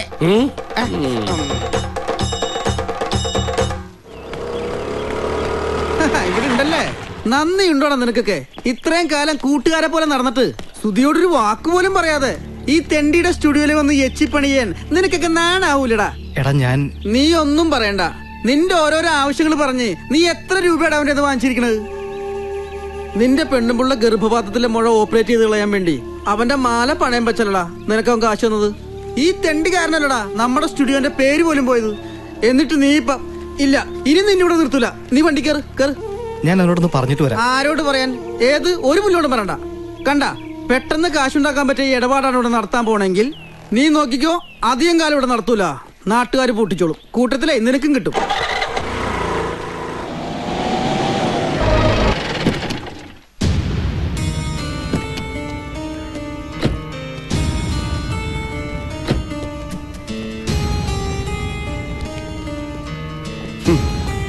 അമ്മ മഹാഭാരതവും രാമായണവും ഒന്നും വായിച്ചിട്ട് ഒരു കാര്യമില്ല. നന്നാവണമെന്ന് അവരവർക്ക് കൂടി തോന്നണം. നീ ഇന്ന് ഓഫീസിൽ പോയില്ലേ? എങ്ങനെ പോകാനമ്മേ? ഇതുവരെ സുകുമാരൻ ഈശ്വരന് മുമ്പിൽ മാത്രമേ തല കുമ്പിട്ടിട്ടുള്ളൂ. ഇപ്പോ കണ്ട ബ്ലേഡുകാരന്റെ മുമ്പിലും അത് വേണ്ടി വന്നു. എന്താ ഇപ്പൊ ഉണ്ടായത്? നീ തെളിച്ചു പറ. ആ പൊറിഞ്ചു ഇന്നലെ ഓഫീസിൽ വന്നിരുന്നു.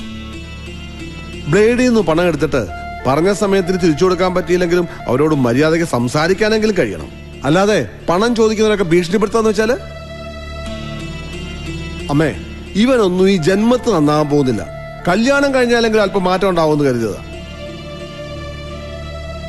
ഇപ്പൊ പുതിയൊരു പണി കണ്ടുപിടിച്ചിരിക്കുക, സിനിമയ്ക്ക് കഥ എഴുത്ത്. ഇവൻ ആര്? MT വാസുദേവൻ നായരോ? അതെ. ഓ, കഥ എഴുതാൻ IAS ഡോക്ടറേറ്റും വേണമെന്നില്ല, ജന്മവാസന ഉണ്ടായാൽ മതി. ഓഹോ, ഇവിടെ ഉണ്ടായിരുന്നോ? അറിയാവുന്നൊരു തൊഴിലുണ്ടായിട്ട് അത് മര്യാദയ്ക്ക് ചെയ്യാത്തവനാ കഥ എഴുതാൻ പോകുന്നത്. ഡാ, കൊള്ളാവുന്നൊരു പുസ്തകം നീ വായിച്ചിട്ടുണ്ടോ? ടോൾസ്റ്റോയും ദസ്തോവ്സ്കിയും ഡിക്കൻസും ഒക്കെ ആരാന്ന് നിനക്കറിയാവോ? മലയാളത്തിൽ കഥ എഴുതാൻ ഇംഗ്ലീഷ് പുസ്തകങ്ങൾ വായിക്കണമെന്നൊന്നുമില്ല, ജീവിതാനുഭവങ്ങൾ മതി. അതെനിക്ക് വേണ്ടോളം ഉണ്ട്.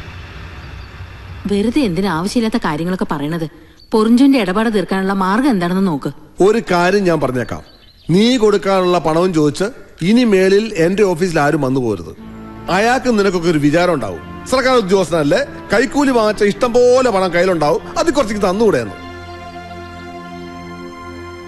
ഡാ, നീ ഒന്ന് അന്വേഷിച്ചു നോക്ക്. ഒരാളുടെ കയ്യിൽ നിന്നും 10 പൈസ കൈക്കൂലി വാങ്ങിക്കാതെ കിട്ടുന്ന ശമ്പളം കൊണ്ട് അന്തസ്സായിട്ട് ജീവിക്കുന്നവനാ സുകുമാരൻ. ഡാ, പ്രാക്ടിക്കലായിട്ടൊരു കാര്യം ഞാൻ പറയാം. പലിശ കൊടുത്ത് മുടിയാതെ നീ വാടകയ്ക്ക് കൊടുത്തിരിക്കുന്ന ആ വീട് വിറ്റിട്ട് തൽക്കാലം കടം വീട്ടാൻ നോക്ക്. ഓ മനസ്സിലായി. ഞാനൊരു വീട് വെച്ച് 3000 രൂപ മാസ വാടക വാങ്ങുന്നില്ല ചേട്ടന് പുകച്ചില്. അതേടാ, നീ തന്നെ അത് പറയണം. നിനക്ക് പുതിയൊരു വീട് വെക്കാൻ വേണ്ടി ഈ വീടിന്റെ അവകാശം വേണമെന്ന് പറഞ്ഞപ്പോ യാതൊരു മടിയും കൂടാതെ പണം എടുത്ത് തന്നവനാ ഞാൻ. എന്നിട്ട് നീ ആ വീട് വാടകയ്ക്ക് കൊടുത്തു, ഇവിടെ തന്നെ താമസിക്കുകയും ചെയ്യുന്നു. നീ ബുദ്ധിമാനാ, ഞാൻ മണ്ടനും. എന്നിട്ടും പുകച്ചിൽ എനിക്കാണെന്ന്. കൊള്ളാം. ഓഹോ, ഇതും മനസ്സിൽ വെച്ചാണോ ഇത്രയും നാൾ നടന്നിരുന്നത്? വേണ്ട, എനിക്ക് ആരുടെ ഔദാര്യം ആവശ്യമില്ല. ഞാൻ മാറി തന്നേക്കാം. സുധി, ചേട്ടൻ അങ്ങനെയൊന്നും ഉദ്ദേശിച്ച് പറഞ്ഞതല്ല. അതിന് നീ ആവശ്യമില്ലാത്ത അർത്ഥമൊന്നും കൽപ്പിക്കണ്ട. വേണ്ട, ഞാൻ കൊച്ചു കുട്ടിയൊന്നുമല്ല. എനിക്ക് മലയാളം വാക്കുകളുടെ അർത്ഥം നന്നായിട്ട് അറിയാം. എടാ, ഓ, നീ എപ്പോ വന്നാലും അതും ഇതും പറഞ്ഞ് അവനെ വിഷമിപ്പിച്ചിട്ടേ പോകൂ. അവനല്ലേ എന്നെ കൊണ്ട് ഇതൊക്കെ പറയിപ്പിച്ചത്? അല്ലെങ്കിൽ അമ്മ അവന്റെ ഭാഗമല്ലേ പറയും? എനിക്ക് നിങ്ങൾ രണ്ടാളും ഒരുപോലെയാ. അവന്റെ ജാതകത്തിൽ ഇപ്പൊ സമയദോഷ, അതുകൊണ്ട് ഇങ്ങനെയൊക്കെ സംഭവിക്കുന്നത്. ശ്രീജ വിഷമിക്കണ്ട. ചേട്ടന്റെ സ്വഭാവം എങ്ങനെയാ? അനിയനാണെന്നുള്ള അധികാരം വെച്ച് പറയുന്നതാ. കൊറേ കഴിയുമ്പോ തന്നെത്താൻ ഇരുന്ന് വിഷമിക്കുന്നതും കാണാം. കല്യാണം കഴിച്ച് ഇവിടെ വന്നത് മുതൽ ഞാനിതൊക്കെ കാണുന്നതാ. സുമേ, അമ്മേ, ശ്രീജ,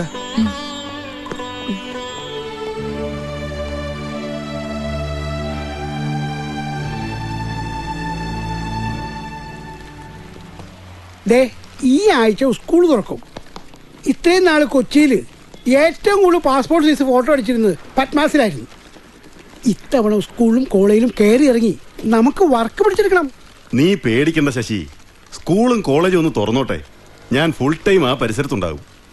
മാക്സിമം ഡിസ്കൗണ്ട് കൊടുത്ത് വർക്ക് പിടിച്ച് പത്മാസിനെ പൂട്ടിക്കണം. ഒരു സ്റ്റുഡിയോയുടെ നിലനിൽപ്പ് പാസ്പോർട്ട് നീട്ട കാശാ, അത് നീ മറക്കണ്ട കേട്ടോ. പെൺപിള്ളേരുടെ ഫോട്ടോസിന്റെ കാര്യം നീ ഓർക്കണം. ഇനിയും നീ ആ മാത്ത സാറിന്റെ കയ്യിലെങ്ങാനും പെട്ടാൽ ഞാൻ നിർത്തി ആ പണി നിർത്തി. എനിക്ക് അമ്മോ ഷോ.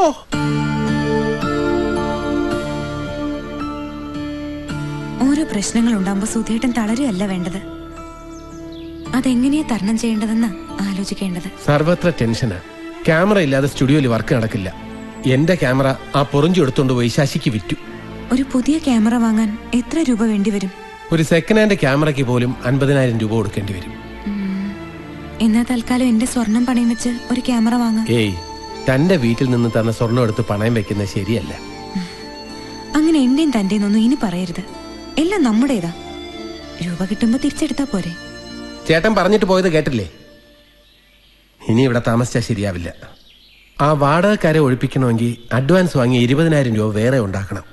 സുഖു അങ്ങനെയൊക്കെ പറഞ്ഞെന്ന് വെച്ച് ഇവിടുന്ന് മാറാൻ പോവാ നീ? ഞാൻ ഇവിടെ മനസമാധാനത്തോടെ കഴിയുന്നത് ചേട്ടൻ ഇഷ്ടപ്പെടുന്നില്ല. നിന്നോട് ഇവിടുന്ന് ഇറങ്ങിപ്പോവാൻ അവൻ പറഞ്ഞോ? നീയല്ലേ അവൻ അസൂയാണ് പുകച്ചിലാണെന്നൊക്കെ പറഞ്ഞ് ദേഷ്യം പിടിപ്പിച്ചത്. അവൻ പറഞ്ഞതിൽ എന്താ തെറ്റ്? എന്തായാലും ഞാൻ ഇവിടുന്ന് മാറാൻ തീരുമാനിച്ചു. അമ്മ എന്റെ കൂടെ വരണം. ഞാൻ വരില്ല. അമ്മ ചേട്ടന്റെ കൂടെ പോവാൻ പോവാ? പൊക്കോ. ഞാൻ ആരുടെ കൂടെയും പോകുന്നില്ല. നിന്റെ അച്ഛനുറങ്ങുന്ന മണ്ണാ ഇത്. ഇവിടെ കിടന്ന് മരിക്കണമെന്ന് എന്റെ ആഗ്രഹം. അമ്മ ഇവിടെ ഒറ്റയ്ക്ക് താമസിക്കാനോ? എന്താ ഒറ്റയ്ക്ക് താമസിച്ചാല്? മക്കൾക്ക് വേണ്ടാത്ത അമ്മമാരൊക്കെ ഒറ്റയ്ക്ക് തന്നെയാ താമസിക്കുക. നിന്റെ അച്ഛൻ മരിക്കുന്നത് വരെ കടം വാങ്ങിയ കാശിനായി ഒരാള് പോലും ഈ വീട്ടുപടിക്കൽ വന്ന് കൈനീട്ടി നിന്നിട്ടില്ല. കടവും ബാധ്യതയൊക്കെ ഉണ്ടെങ്കിൽ എങ്ങനെയാ സമാധാനമായിട്ട് കിടന്ന് ഉറങ്ങാൻ പറ്റുക?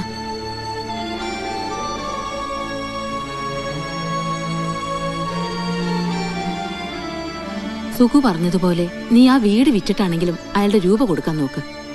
നിന്റെ സമയം ശരിയാവുമ്പോ വീട് താനെ ഉണ്ടാവും. അമ്മ പറഞ്ഞതാ ശരി.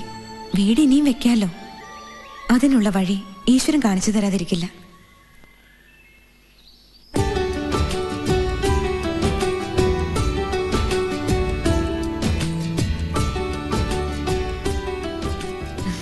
ഫ്ലാസ്കിൽ കട്ടൻ ചായ ഉണ്ട്. ഉറക്കം വരുമ്പോ എടുത്ത് കുടിച്ചോളൂ. വേണമെങ്കിൽ ഞാനും ഇരിക്കാം. ഉറക്കം വരുന്നില്ലെങ്കിൽ ഇരുന്നോളൂ. എന്തെങ്കിലും ഐഡിയ ഉണ്ടെങ്കിൽ പറഞ്ഞു തരാമല്ലോ. ഇന്റർവെൽ സീനായി. സീൻ 30. രാജശേഖരന്റെ വീട്. പകൽ.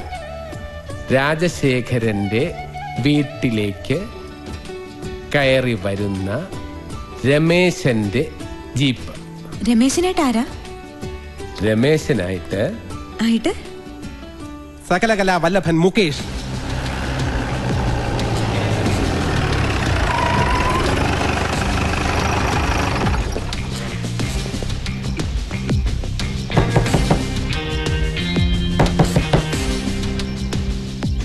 ഇവിടെ ഒരു അനക്കവും കാണുന്നില്ലല്ലോ കുശല. അകത്തുണ്ടാവും സാറേ, ഒക്കെ മായമല്ലേ.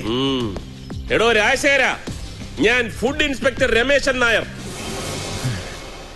കഥവ് തുറക്കുന്നു അതോ ചവിട്ടി പൊളിക്കണോ? സീൻ ശരിയായില്ല. ഡയലോഗ് കുറച്ചുകൂടെ ഷാർപ്പ് ആവണം.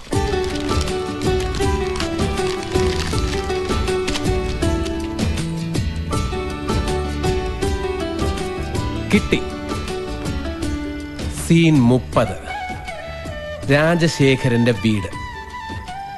പകൽ. രാജശേഖരന്റെ വീട്ടിലേക്ക് കയറി വരുന്ന രമേശന്റെ ജീപ്പ്. നമസ്കാരം മുതലാളി. മനസ്സിലായില്ലല്ലോ. അയ്യോ, എന്നെ മനസ്സിലായില്ലേ? ഞാൻ രമേശൻ നായർ. പാട്ടും കവിതയും ഒക്കെ എഴുതുന്ന രമേശൻ നായർ. കവിത ഇപ്പൊ മരിച്ചുകൊണ്ടിരിക്കുകയാണല്ലോ. അത് കവിതയല്ലല്ലോ, സംഗീതയല്ലേ മുതലാളി മരിച്ചത്? അതെ, സംഗീതവും അന്ത്യശ്വാസം വലിച്ചുകൊണ്ടിരിക്കുകയാണല്ലോ. ദേവരാജനും ദക്ഷിണാമൂർത്തിയും ഉണ്ടാക്കിയിരുന്ന ശുദ്ധ സംഗീതം ഇപ്പൊ എവിടെയുണ്ട്? മുതലാളി ആകെ കൂടെ കൺഫ്യൂസ്ഡ് ആണെന്ന് തോന്നുന്നു. മുതലാളിക്ക് ശരിക്കും ഞങ്ങളെ മനസ്സിലായിട്ടില്ല. ഞാൻ കവിയല്ലാത്ത സാധാ രമേശൻ നായർ. ഇവൻ കൗശലക്കാരനല്ലാത്ത കുശലൻ. കൊശവനോ? പെട്ടെന്ന് കേൾക്കുമ്പോ എല്ലാവർക്കും കൊശവനെന്ന് തോന്നും. കൊശവനല്ല, കുശലൻ. ഞങ്ങൾ തിരുമേനി കറി പൗഡറിന്റെ ആൾക്കാരാ. ഓഹോ, തിരുമേനി കറി പൗഡർ കേട്ടിട്ടുണ്ട്. ഞങ്ങളിപ്പോൾ ഉപയോഗിക്കുന്നത് നാരായണ കറി പൗഡർ. അതൊന്ന് മാറ്റി നല്ല ആഢ്യത്വമുള്ള ഞങ്ങളുടെ തിരുമേനി കറി പൗഡർ ഒന്ന് ഉപയോഗിച്ച് നോക്ക്. ക്വാണ്ടിറ്റി കുറച്ച് ക്വാളിറ്റി കൂട്ടാം. കറികളുടെ മഞ്ഞ നിറം മാറി കാവി കളറായി കിട്ടും. ഇതെന്താ, കറി പൗഡറിന്റെ സാമ്പിൾ ആണോ? അല്ല, മുതലാളിയുടെ കടയിൽ നിന്ന് വാങ്ങിയ ബ്രേക്ക്ഫാസ്റ്റാ. കഴിക്കാനിരുന്ന സമയം പോലോ എന്ന് കരുതി പാഴ്സൽ വാങ്ങി പോന്നു. അയ്യോ, അതിപ്പോ തണുത്ത് കാണുമല്ലോ. ചൂടോടെ കഴിച്ചെങ്കിലല്ലേ ടേസ്റ്റ് ഉണ്ടാവുള്ളൂ. വാ വാ, ഇവിടെ അകത്തിരുന്ന് കഴിക്കാം. അതൊന്നും വേണ്ട മുതലാളി, ഞങ്ങൾ പോകുമ്പോ വണ്ടിയിലിരുന്ന് കഴിച്ചോളാം. ആട്ടെ, നിങ്ങളുടെ കറി പൗഡറിൽ എന്ത് മായമാ ചേർക്കുന്നത്? അയ്യോ, മായമൊന്നുമില്ലാത്ത ശുദ്ധമായ കറി പൗഡറാ തിരുമേനിയുടേത്. അതുകൊണ്ടാ നിങ്ങളുടെ കച്ചവടം രക്ഷപ്പെടാത്തത്. മായം ചേർക്കുന്നത് കുറ്റകരമല്ലേ മുതലാളി? എന്തു കുറ്റം? കപടം എന്ന വാക്കിൽ നാ കച്ചവടം ഉണ്ടായത്. കപടമില്ലാതെ സത്യസന്ധമായി കച്ചവടം നടത്തിയാൽ ഒരിക്കലും വിജയിക്കില്ല. അയ്യോ മുതലാളി, പാപം പാപം. ഒരു പാപമില്ല. നമ്മൾ കൊടുക്കുന്ന ഭക്ഷണം കഴിച്ച് ആരും ഉടൻ മരിക്കാതിരുന്നാ മതി. അപ്പൊ മുതലാളിയുടെ ഹോട്ടലുകളിൽ മായം ചേർക്കാറുണ്ടോ? അല്ലാതെ പിന്നെ എങ്ങനെയാണോ ഈ ബിസിനസ് നടത്തിക്കൊണ്ടു പോകുന്നത്? കൊശവ? കൊശവനല്ല മുതലാളി, കുശലൻ. രണ്ടും ഒന്ന് തന്നെയാടാ കാസ്മല. തിരുമേനിയുടെ ആളുകളായതുകൊണ്ടും ഇതിനെക്കുറിച്ച് അറിഞ്ഞുകൂടാത്തതുകൊണ്ടും ഞാൻ പറഞ്ഞുതരാം, എല്ലാം രഹസ്യമായിരിക്കണം. നോൺ ഐറ്റംസിലാണ് എനിക്ക് ഏറ്റവും കൂടുതൽ ലാഭം. ഒട്ടും വേസ്റ്റ് പോവില്ല. ഇന്ന് മട്ടൻ ബാക്കി വന്നാൽ നാളെ കട്ട്ലറ്റ് ആക്കാം. നല്ല ഇളയ മോരിയിറച്ചി ആട്ടിൻപാൽ ഒഴിച്ച് വേവിച്ചാൽ മട്ടനാവും. കാക്കയിറച്ചിയിൽ നാടൻ കോഴിമുട്ട പൊട്ടിച്ചൊഴിച്ച് വേവിച്ചാൽ ചിക്കനാവും. ബാക്കി വരുന്ന ഇറച്ചി മസാല കഴുകിക്കളഞ്ഞ് ഫ്രീസറിൽ വെച്ച് ഒരാഴ്ച കഴിഞ്ഞ് എടുത്താലും സാധനം ഫ്രഷ്. ഇത്രയൊക്കെ പഴകി കഴിഞ്ഞാൽ ടേസ്റ്റിന് വ്യത്യാസം വരത്തില്ലേ മുതലാളി? അതിനല്ലേ അജിനാമോട്ടോയും സോഡാ പൊടി. അയ്യോ മുതലാളി, ഇതൊക്കെ ഉള്ളിൽ ചെന്ന കുടല് ദ്രവിച്ചു പോവില്ലേ? ഇതൊക്കെ കഴിച്ചില്ലെങ്കിലും രോഗങ്ങൾ വരില്ലേ? ലിക്കറിലും സിഗരറ്റിലും ആരോഗ്യത്തിന് ഹാനികരമാണ് എന്ന് പരസ്യം കൊടുത്തിട്ടല്ലേ എല്ലാരെ കൊണ്ട് കഴിപ്പിക്കുന്നത്. ഡോക്ടർമാർക്കും ആശുപത്രിക്കാർക്കും മരുന്ന് കമ്പനികൾക്കും കച്ചവടം നടത്തണോ? അപ്പൊ മുതലാളി ചെയ്തുകൊണ്ടിരിക്കുന്ന ഒരു പുണ്യപ്രവൃത്തിയാണല്ലേ? സംശയമുണ്ടോ? ഇതിൽ കൂടുതൽ മുതലാളിക്ക് എന്ത് ചെയ്യാനാവും? അണ്ണാറക്കണ്ണനും തന്നാലായത്. ഇതൊരു ആഗോള പ്രതിഭാസമല്ലേ? ഇതൊക്കെ ഒഴിവാക്കിക്കൊണ്ട് ബിസിനസ് മുന്നോട്ട് കൊണ്ടുപോകാൻ പറ്റൂ. അപ്പൊ ഇതൊക്കെയാണല്ലേ മുതലാളിയുടെ വിജയരഹസ്യം. അപ്പൊ നമുക്കിനി ഡീലിംഗ്സിലേക്ക് കടക്കാം അല്ലേ കുശല?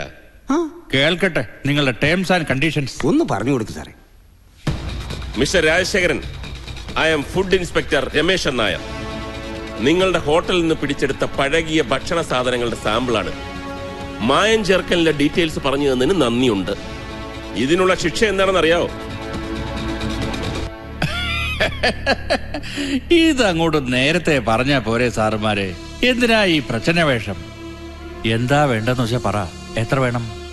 മിസ്റ്റർ രാജശേഖരൻ, പണം കൊടുത്ത് നിങ്ങൾ പല ഉദ്യോഗസ്ഥന്മാരെയും വിലക്കെടുത്തിട്ടുണ്ടാവും. പക്ഷെ എന്നെ അതിന് കിട്ടില്ല. ഓ ശരിയാ. ഇപ്പൊ പല സാറന്മാർക്കും പണത്തിനോട് വലിയ താല്പര്യമില്ല. എല്ലാവർക്കും എന്റർടൈൻമെന്റാ. മനസ്സിലായി? അതിന് വഴി ഉണ്ടാക്കാം. രേഖേ, എന്തിനാ മുതലാളി ഭാര്യയെ വിളിക്കുന്നത്? ഭാര്യ ഒന്നും അല്ലടോ. നീ ഈ സാറന്മാരെ അകത്തോട്ട് പോയി നല്ല പോലെ ഒന്ന് പരിചയപ്പെടും. സമയം കളയണ്ട സാറേ, ചെല്ല് സാറേ. എടാ പന്ന റാസ്കൽ, നീ പെണ്ണിനെ തന്നിട്ട് കേസിൽ നിന്ന് രക്ഷപ്പെടാമെന്ന് വിചാരിച്ചല്ലേ? ചുമ്മാ വരട്ടല്ലേ സാറേ, ഇതൊക്കെ എത്രയോ രാജശേഖരൻ കണ്ടതാ. പോലീസ് ഇൻസ്പെക്ടർമാർ വിചാരിച്ചിട്ട് നടക്കാത്തതാ. പിന്നെയാണോ ഈ പീറ ഫുഡ് ഇൻസ്പെക്ടർ? വരട്ടാതെ പോട ചെറുക്ക. നീ മറ്റുള്ളവരടുത്ത് വേല ഇറക്കി വരട്ടുന്നത് പോലെ രമേശന്റെ അടുത്ത് വേല ഇറക്കാന്ന് വിചാരിച്ചടാ.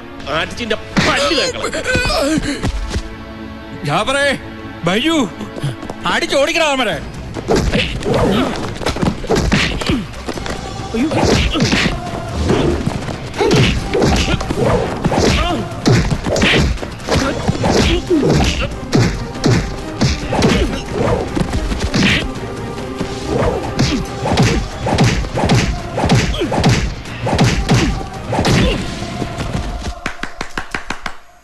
നിനക്ക് സീൻ ഇഷ്ടപ്പെട്ടില്ലേ?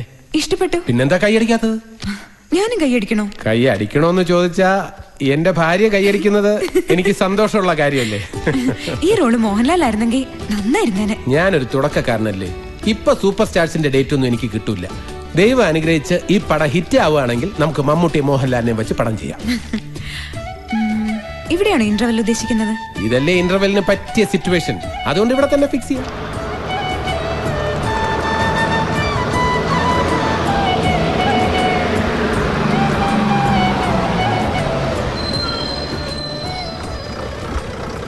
ചായ കുടിക്കേണ്ടവർക്ക് ചായ കുടിക്കാം. 10 മിനിറ്റ് സമയമുണ്ട്.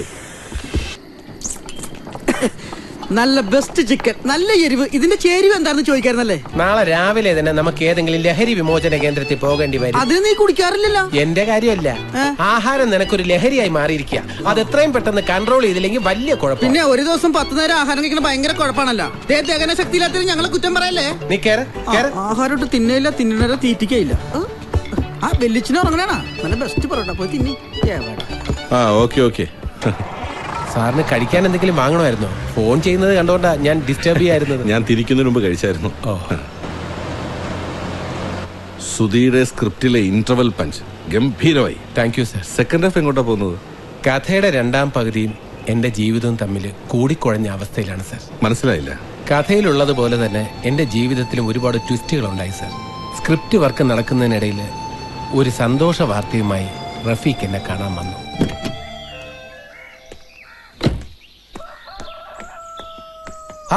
പെട്ടെന്നൊരു മുന്നറിയിപ്പ് ഇല്ലാതെ. ആദ്യം എന്റെ വക കൺഗ്രാറ്റുലേഷൻസ്, അഭിനന്ദനങ്ങളുടെ പൂച്ചെണ്ടുകൾ. ഈ ഹസ്തദാനത്തിലൂടെ അത് എക്സ്പെക്ട് ചെയ്യും. നിന്റെ 4 സിനിമാ കഥകളുടെ ഈ സിനോപ്സിസ് ഞാൻ മുകേഷ് സാറിന് വായിക്കാൻ കൊടുത്തു. എന്നിട്ട് മുകേഷ് സാർ 4 ഓക്കി അടിച്ചു. 4ന്റെ തിരക്കഥ എഴുതിക്കൊള്ളാൻ പറഞ്ഞു. ഇത്രക്ക് നാച്ചുറാലിറ്റി ഉള്ള കഥ അടുത്ത കാലത്തൊന്നും വായിച്ചിട്ടുള്ള മുകേഷ് സാർ പറഞ്ഞത്. നിനക്കത്രക്ക് വിശ്വാസമായിരുന്നു തോന്നുന്നു. അങ്ങനെയൊന്നുമില്ല, എന്നാലും 4 കഥകളെന്ന് കേട്ടപ്പോ. അയാളെ കണ്ട ഇരുവരും നമസ്കാരം മുതലാളി. അപരിചിത ഭാവത്തിൽ ഇരുവരെയും നോക്കി. 1 minute. Okay sir. Hello. Mukesh സാറേ. അതെ, മുകേഷ് ആണ്. ആരാ? റഫീഖാണ് മുകേഷ് സാറേ. എന്റെ ഒരു ഫ്രണ്ടിന്റെ കാര്യം പറഞ്ഞിരുന്നില്ലേ, കഥാകൃത്ത്? സുധീന്ദ്രൻ. സമ്മതിച്ചിരിക്കുന്നു മുകേഷ് സാറേ. ആ പേര് പോലും പറഞ്ഞില്ലല്ലോ. എന്റെ അടുത്തുണ്ട്, ഞാൻ കൊടുക്കാം. മുകേഷ് സാറേ. ഹലോ മുകേഷ് സാറേ. സുധീന്ദ്ര, കഥകളൊക്കെ എനിക്ക് വളരെ ഇഷ്ടപ്പെട്ടു. എല്ലാം വെറൈറ്റി ഉള്ള കഥകൾ. Thank you sir. താങ്ക്സ്. എത്രയും പെട്ടെന്ന് എല്ലാ കഥകളുടെയും സ്ക്രിപ്റ്റ് ചെയ്തോളൂ. പ്രോജക്റ്റ് ഒക്കെ ഞാൻ റഫീഖും ചേർന്ന് പ്ലാൻ ചെയ്തോളാം. ഇതിനെങ്ങനെയാണ് സാറിനോട് നന്ദി പറയേണ്ടതെന്ന് എനിക്കറിയില്ല. എന്തിന്? നല്ല പുതുമയുള്ള കഥകൾ വരേണ്ടത് ഇൻഡസ്ട്രിയുടെ ആവശ്യമാണ്. ഇന്നത്തെ കാലത്ത് നോവൽറ്റിയുള്ള പ്രമേയങ്ങളെ ജനങ്ങൾ സ്വീകരിക്കൂ. എനിക്ക് നേരിട്ട് വന്ന് സാറിനെ കണ്ടാ കൊള്ളാമെന്നുണ്ട്. ഒരു അപ്പോയിന്റ്മെന്റ് തന്നാൽ. അതിനെന്താ, എപ്പോ വേണമെങ്കിലും വന്നോളൂ. ഫോൺ ഒന്ന് റഫീഖിന് കൊടുക്കാം സാർ. താൻ സുധിയേം കുട്ടി ഒരു ദിവസം വാ, ഒരു സിറ്റിംഗ് വെക്കാം. ഓക്കെ സാറേ, നമുക്ക് നേരിട്ട് കാണാം. ഓ, ചെലവ് ചെയ്യണം. എന്താ വേണ്ടേ? ഈ കലാഭവൻ സിനിമയെ കാണുന്ന അത്ര കറുത്തൊന്നുമല്ല, എന്നെക്കാട്ടും വെളുത്തതാ. പിന്നെന്തിനാ മണിയെ ചാലക്കുടിയിലെ കറുത്തമുത്തൊന്ന് വിളിക്കുന്നേ? അതൊക്കെ അസൂയക്കാരെ വിളിക്കണല്ലടാ. എടാ സുധി, നിന്റെ സിനിമയിൽ എനിക്ക് പറ്റിയ വല്ല വേഷം ഉണ്ടോടാ? പപ്പേട്ടിന് അത്രയ്ക്ക് താല്പര്യം ഉണ്ടെങ്കിൽ നോക്കാം, അല്ലേടാ? പപ്പേട്ടിന് ചാൻസ് കിട്ടാൻ ബുദ്ധിമുട്ടാ. തിലകനും നെടുപിടി കൊണ്ടുള്ളപ്പോ പപ്പേട്ടിന് രക്ഷയില്ല. സുധി സിനിമയിൽ കയറിയ ചാൻസ് തരാന്ന് പറഞ്ഞിട്ടുള്ളതാ, അത് മറക്കരുത്. സുധി, നിന്റെ കഥയിൽ ഇവന് പറ്റിയല്ല കാട്ടാനുള്ള വേഷം ഉണ്ടാ. നിർത്ത്. ആദ്യം എന്റെ കഥയൊന്ന് സിനിമ ആയിക്കോട്ടെ. ആയിക്കോട്ടെ. എനിക്ക് അഭിനയിക്കൊന്നും വേണ്ട, ഞാനൊരു തമാശ പറഞ്ഞല്ലേ. കഥ എഴുതാൻ പോകുന്നൊക്കെ കൊള്ളാം. ഈ സ്റ്റുഡിയോ മര്യാദയ്ക്ക് നോക്കിയില്ലെങ്കിലേ ഒരു മനുഷ്യൻ പോലും ഇതിനകത്ത് കയറാൻ പോകുന്നില്ല. എന്താ ഒരു മുന്നറിയിപ്പില്ലാതെ? പെട്ടെന്ന് വരണ്ട വന്നു. ഒരു അത്യാവശ്യ കാര്യം പറയാനാ. ഒന്നും വന്നേ. ഒരു മിനിറ്റ്. ഇതാരാ?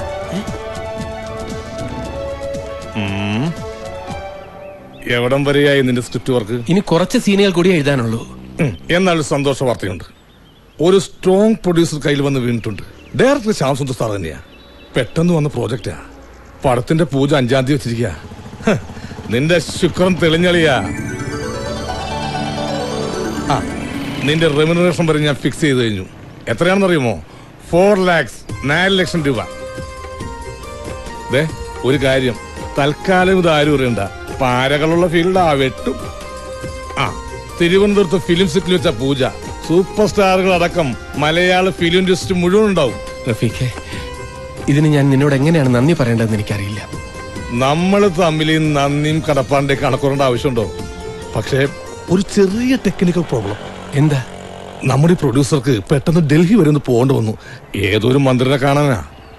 7-ാം തീയതി തിരിച്ചു വരുള്ളൂ. 3-4 ലക്ഷം രൂപ എന്റെ കൈ തന്നിട്ട് പോയതാ. പുള്ളി ഇവിടെ ഉണ്ടാവുമെന്ന് വിചാരിച്ചിട്ട് അതിന് 3-4 ആർട്ടിസ്റ്റിന് അഡ്വാൻസ് കൊടുത്തു. ഇപ്പൊ കുറച്ച് രൂപയുടെ ഷോർട്ടേജ് വന്നു. ഞാൻ വിളിച്ച് വിവരം പറഞ്ഞപ്പോ എന്നോട് എവിടെന്നെങ്കിലും അഡ്ജസ്റ്റ് ചെയ്യാൻ പറഞ്ഞിരിക്കുക പ്രൊഡ്യൂസർ. ഞാനിത് എവിടെ നിന്ന് എടുത്ത് കൊടുക്കാനാ?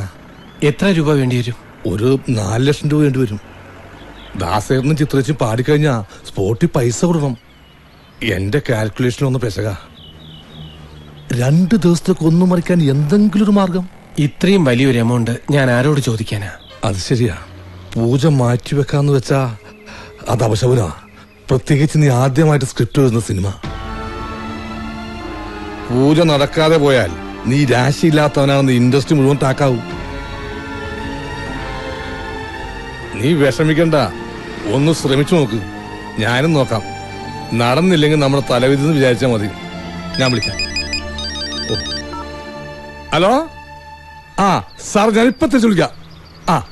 ഡൽഹിയിൽ നിന്ന് പ്രൊഡ്യൂസറാ. അപ്പൊ പറഞ്ഞ പോലെ.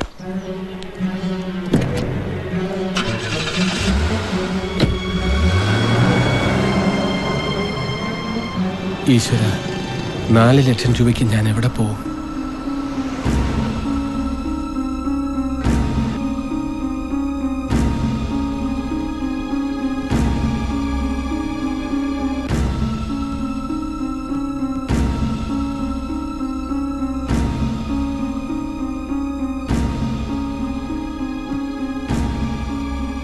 എന്താ ഇത്ര ആലോചന? ഏയ്, ഒന്നുമില്ല. എനിക്കറിയാം, ആ പൊറിഞ്ചുവിന്റെ കടം വീട്ടുന്നത് വരെ സുധേട്ടന് ഒരു മനസമാധാനവും ഇല്ല. അതല്ലേ കാര്യം? അതെ അതെ. ഞാനൊരു കാര്യം പറഞ്ഞ സുധേട്ടൻ ദേഷ്യപ്പെടുവോ? എന്താ? ഒരു വീട് വെക്കാന്ന് പറഞ്ഞ വിചാരിക്കുമ്പോൾ അത്ര നിസ്സാര കാര്യമല്ല. ഉള്ളത് വെക്കാൻ എളുപ്പമാ. സുധേട്ടൻ വളരെ ആഗ്രഹിച്ചു പണിത വീടല്ലേ, അത് നഷ്ടപ്പെടുത്തണ്ട. ഇപ്പൊ സ്വർണത്തിന് നല്ല വിലയാ. എന്റെ സ്വർണം മുഴുവനും എടുത്ത് വിറ്റ് നമുക്ക് പൊറിഞ്ചുവിന്റെ കടം അങ്ങ് വീട്ടാം. ബാക്കി രൂപ കൊണ്ട് പുതിയൊരു ക്യാമറയും വാങ്ങാം. ഈ സ്വർണം വിറ്റ് കിട്ടുന്ന കാശ് റഫീഖിന് കൊടുത്താൽ ആ പ്രോജക്റ്റ് നടക്കും. എന്താ ആലോചിക്കുന്നത്? ഏയ്, ഒന്നുമില്ല. തന്റെ അച്ഛനോടൊരു വാക്ക് ചോദിക്കാതെ സ്വർണം വിൽക്കുക എന്ന് പറഞ്ഞാൽ? അയ്യോ, അതൊന്നും സാരമില്ല. വീടിന്റെ കടം വീട്ടാനല്ലേ. അഥവാ ചോദിച്ചാ ബാങ്ക് ലോക്കറി വെച്ചിരിക്കുകയാണെന്ന് പറയാം. സ്ക്രിപ്റ്റിന് 4 ലക്ഷം രൂപ പ്രതിഫലമായിട്ട് നിശ്ചയിച്ചിരിക്കുന്നത്. സോങ് റെക്കോർഡിങ്ങും പൂജയൊക്കെ ഗംഭീരമായിട്ട് നടത്താനാ പ്ലാൻ. മമ്മൂട്ടി, മോഹൻലാലും ഒക്കെ വരുന്നുണ്ട്. എന്റെ ഗുരുവായൂരപ്പ, എല്ലാം ഭംഗിയാക്കി തരണേ. സ്വർണം മുഴുവൻ വിറ്റാലും 3-3.25 ലക്ഷത്തിൽ കൂടുതൽ കിട്ടില്ല. ബാക്കി തുക എങ്ങനെ സംഘടിപ്പിക്കും? അതും പൊറിഞ്ചുവട്ടിനോട് തന്നെ ചോദിക്കാം.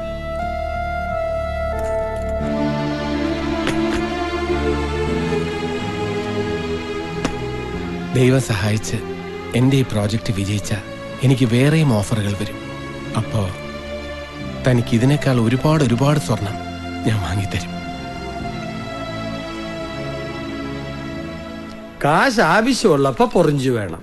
അതെ. അത് തിരിച്ചു ചോദിച്ചാലോ ആ വേതാളത്തിനെ കൊണ്ട് വരട്ടാൻ വരും. അതെ. അതൊക്കെ നമ്മൾ പറഞ്ഞു തീർത്ത വിഷയങ്ങളല്ലേ.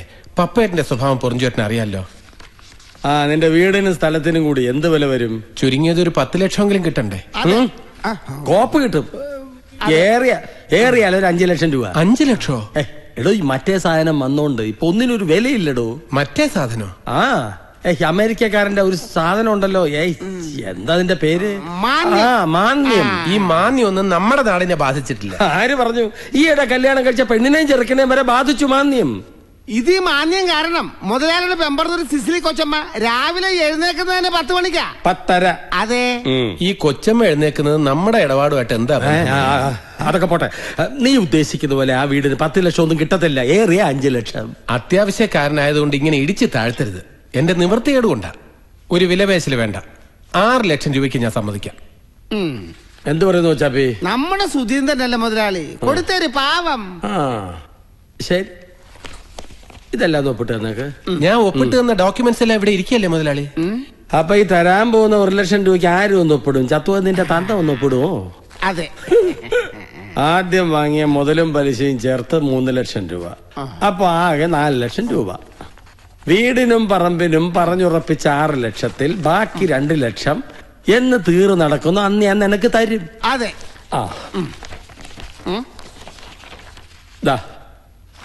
God bless.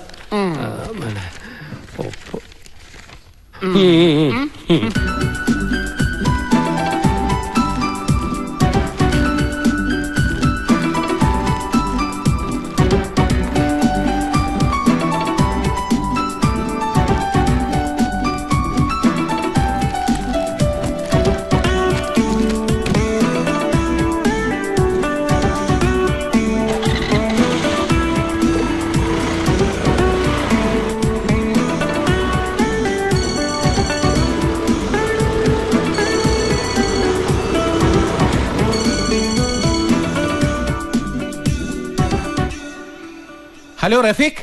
എന്താടോ ഞാൻ പറഞ്ഞ കാര്യം നടക്കുവോ? പ്രൊഡ്യൂസർ വിളിച്ചപ്പോൾ ഞാൻ മാനേജ് ചെയ്തോളന്നാ പറഞ്ഞിരിക്കുന്നത്. ഞാനൊരു പാർട്ടിയോട് ചോദിച്ചിട്ടുണ്ട്. അയാളുടെ മകളുടെ കല്യാണത്തിന് സ്വർണ്ണം കൊടുക്കാൻ വെച്ചിരിക്കുന്ന രൂപയാ 7-ാം തീയതി തിരിച്ചു കൊടുക്കാന്നാ ഞാൻ പറഞ്ഞിരിക്കുന്നത്. പ്രൊഡ്യൂസർ വന്നാൽ ബാങ്ക് വരെ പോകേണ്ട ആവശ്യമുള്ളൂ. വേണമെങ്കിൽ 4 ലക്ഷം രൂപ ചെറിയൊരു ഇൻട്രസ്റ്റ് വാങ്ങിച്ചു കൊടുത്തേക്കാം. പാർട്ടി നാളെ രാവിലെ കാശ് തരാന്നാ പറഞ്ഞിരിക്കുന്നത്. കിട്ടിയാൽ ഉടനെ ഞാൻ വിളിക്കാം. എവിടെയാ വരേണ്ടതെന്ന് പറഞ്ഞാ ഞാൻ അവിടെ എത്തിക്കോളാം. ശരി ശരി ശരി, നാളെ കാണാം. ഓക്കെ.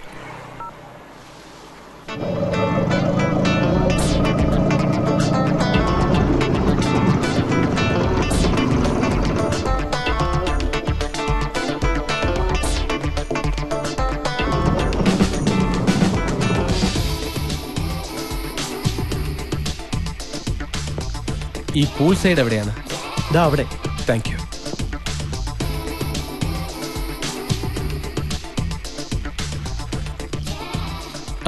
റഫീഖേ, നിന്നെ കാണാതെ ആകെ ടെൻഷൻ അടിച്ചിരിക്കുന്നു ഞാൻ. ഇതുവരെ ഞാൻ ഫിലിം സിറ്റിയിലായിരുന്നു. നാളത്തെ പൂജയുടെ ഒരുക്കം നടക്കണം അവിടെ. പ്രൊഡ്യൂസർ പ്രത്യേകം വിളിച്ചു പറഞ്ഞു നിനക്ക് AC റൂം തന്നെ ഒന്ന്. AC റൂമിൽ കിടന്നുകൊണ്ട് നിനക്ക് സൈഡ് എഫക്റ്റ് ഒന്നും ഉണ്ടാവില്ലല്ലോ? AC ഒന്നും വേണ്ട. ഇന്ന് മുതൽ നീ AC റൂമിൽ കിടന്ന് പഠിക്കണം.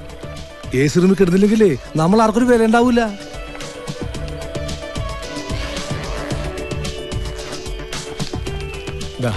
$4 ലക്ഷം രൂപയാണ്. അതൊക്കെ കറക്റ്റായിരിക്കും. പ്രൊഡ്യൂസർ എത്തിയാൽ ഉടൻ തന്നെ ഈ രൂപ വാങ്ങി തരണം. അക്കാര്യത്തിൽ നീ പേടിക്കണ്ട, അത് ഞാൻ വാങ്ങി തന്നോളാം. റൂമിൽ പോയി നീ കുളിച്ച് ഭക്ഷണം ഓർഡർ ചെയ്ത് കഴിച്ചോളൂ. നമുക്ക് ഒന്നിച്ച് കഴിക്കാം. എന്നെ പ്രതീക്ഷിക്കണ്ട, എനിക്ക് ഉടനെ ഫിലിം സിറ്റിയിലേക്ക് പോകേണ്ടതാ. നാളെ കാണാം. ഞാൻ എഴുതിയെടുത്തോളം സ്ക്രിപ്റ്റ് നീ ഒന്ന് വായിക്കുന്നു. ഞാൻ കേട്ടിട്ടൊരു കാര്യമില്ല. ഡയറക്ടറും പ്രൊഡ്യൂസറും ആ കേൾക്കേണ്ടത്. രാത്രി എഴുതാൻ പറ്റുമെങ്കിൽ കുറച്ച് സീനുകൾ എഴുതിക്കോ. AC റൂമിലാകുമ്പോ ഭാവന മണി പോലെ വരും. നാളെ 9 മണിക്ക് റെഡി ആയിരിക്കണം. നമുക്ക് ഒന്നിച്ച് സ്റ്റുഡിയോ പോവാം. നിന്നെ റൂമിലാക്കാം.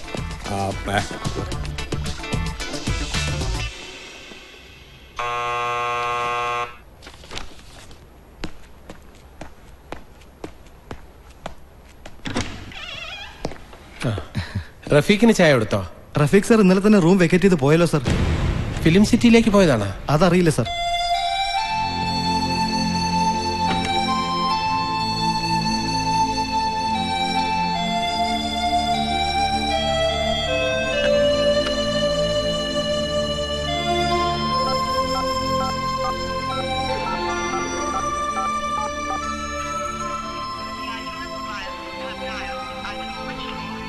VIP വരുന്നുണ്ട്. അവൻ ആകെ തിരക്കിലായിരിക്കും. അതാവും ഫോൺ ഓഫ് ചെയ്തിട്ടത്. ഏതായാലും അങ്ങോട്ട് തന്നെ പോകാം.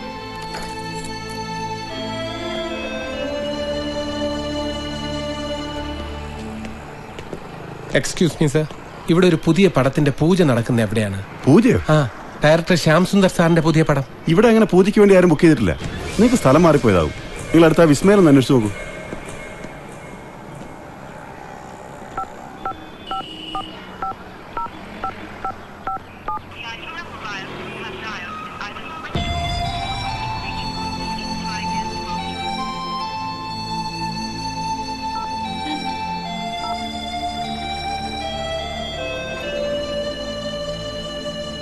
എന്തോ ചതി നടന്നിട്ടുണ്ട്.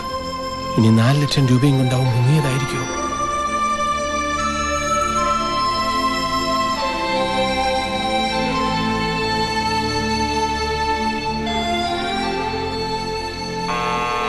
Yes, come in. Sir bill 1315 രൂപ. അപ്പൊ റഫീക്ക് കാശൊന്നും തന്നിട്ടില്ലേ? അത് സാറ് പേ ചെയ്തോളൂ എന്നാ പറഞ്ഞത്. അയ്യോ, എന്റെ കയ്യില് ആകെ 1200 രൂപയേ ഉള്ളൂ. എറണാകുളത്തേക്ക് തിരിച്ചു പോകാൻ ഒരു 200 രൂപയെങ്കിലും വേണ്ടി വരും. അതെ, ഒരു 215 രൂപയുടെ കുറവുണ്ട്. അത് 2 ദിവസത്തിനായി ഞാൻ ഇവിടെ ഒന്ന് തന്നോളാം. അത് മാനേജർ സമ്മതിക്കുമെന്ന് തോന്നുന്നില്ല. എന്നാ സെക്യൂരിറ്റി ആയിട്ട് എന്റെ മോതിരം തന്നാ മതിയൊന്നൊന്ന് ചോദിച്ചിട്ട് വരൂ. ശരി സർ.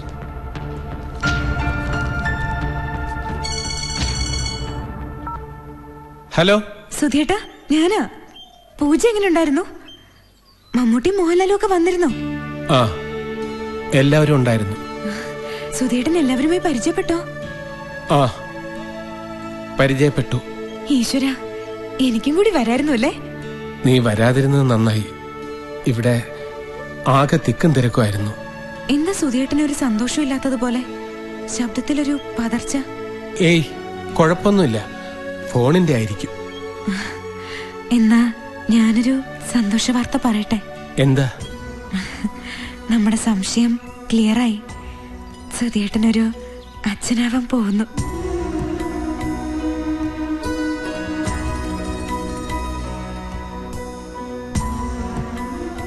എന്താ ഒന്നും മിണ്ടാത്തത്?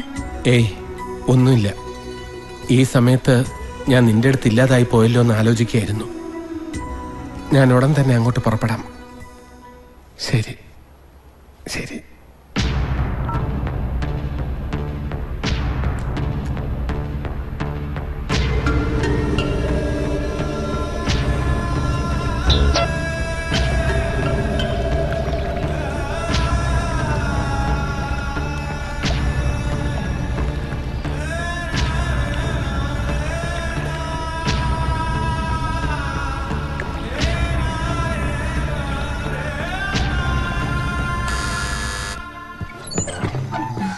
എന്താ ഇത്രയും വൈകിയത്?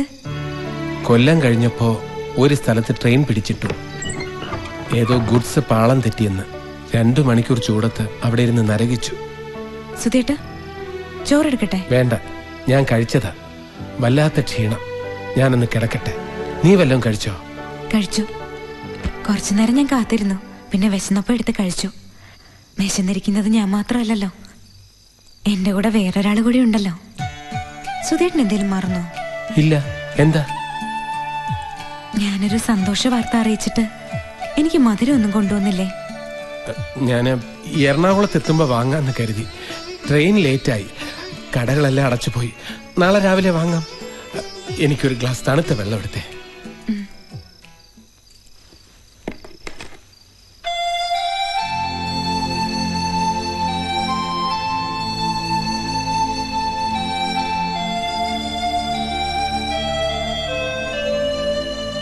പൂജ മാറ്റിവെക്കാന്ന് വെച്ചാ അത് അപശകുനാ. പ്രത്യേകിച്ച് നീ ആദ്യമായിട്ട് സ്ക്രിപ്റ്റ് എഴുതുന്ന സിനിമ.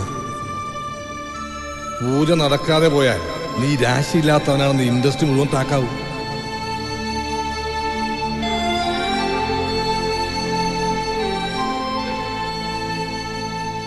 സുധേട്ടാ വെള്ളം.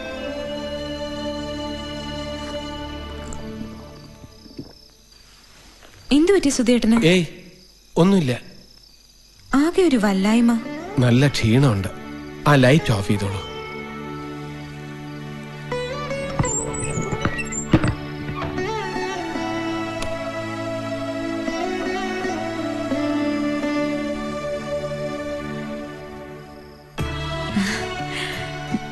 സുധേട്ടാ, മമ്മൂട്ടിയുടെയും മോഹൻലാലിന്റെയും ഒക്കെ കൂടെ നിന്ന് ഫോട്ടോ എടുത്തോ?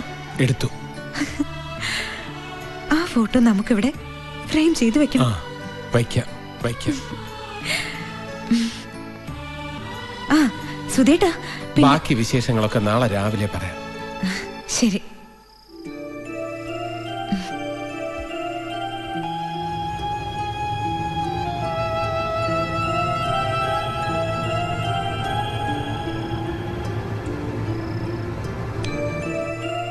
സ്വർണം വിൽക്കുന്നതിന് മുമ്പ് നിനക്ക് എന്നോടൊരു വാക്ക് ആലോചിക്കായിരുന്നില്ലേ? ഓരോരോ ഏടാകൂടങ്ങളിൽ ചെന്ന് ചാടിയിട്ട് ഇങ്ങ് വന്നോളൂ.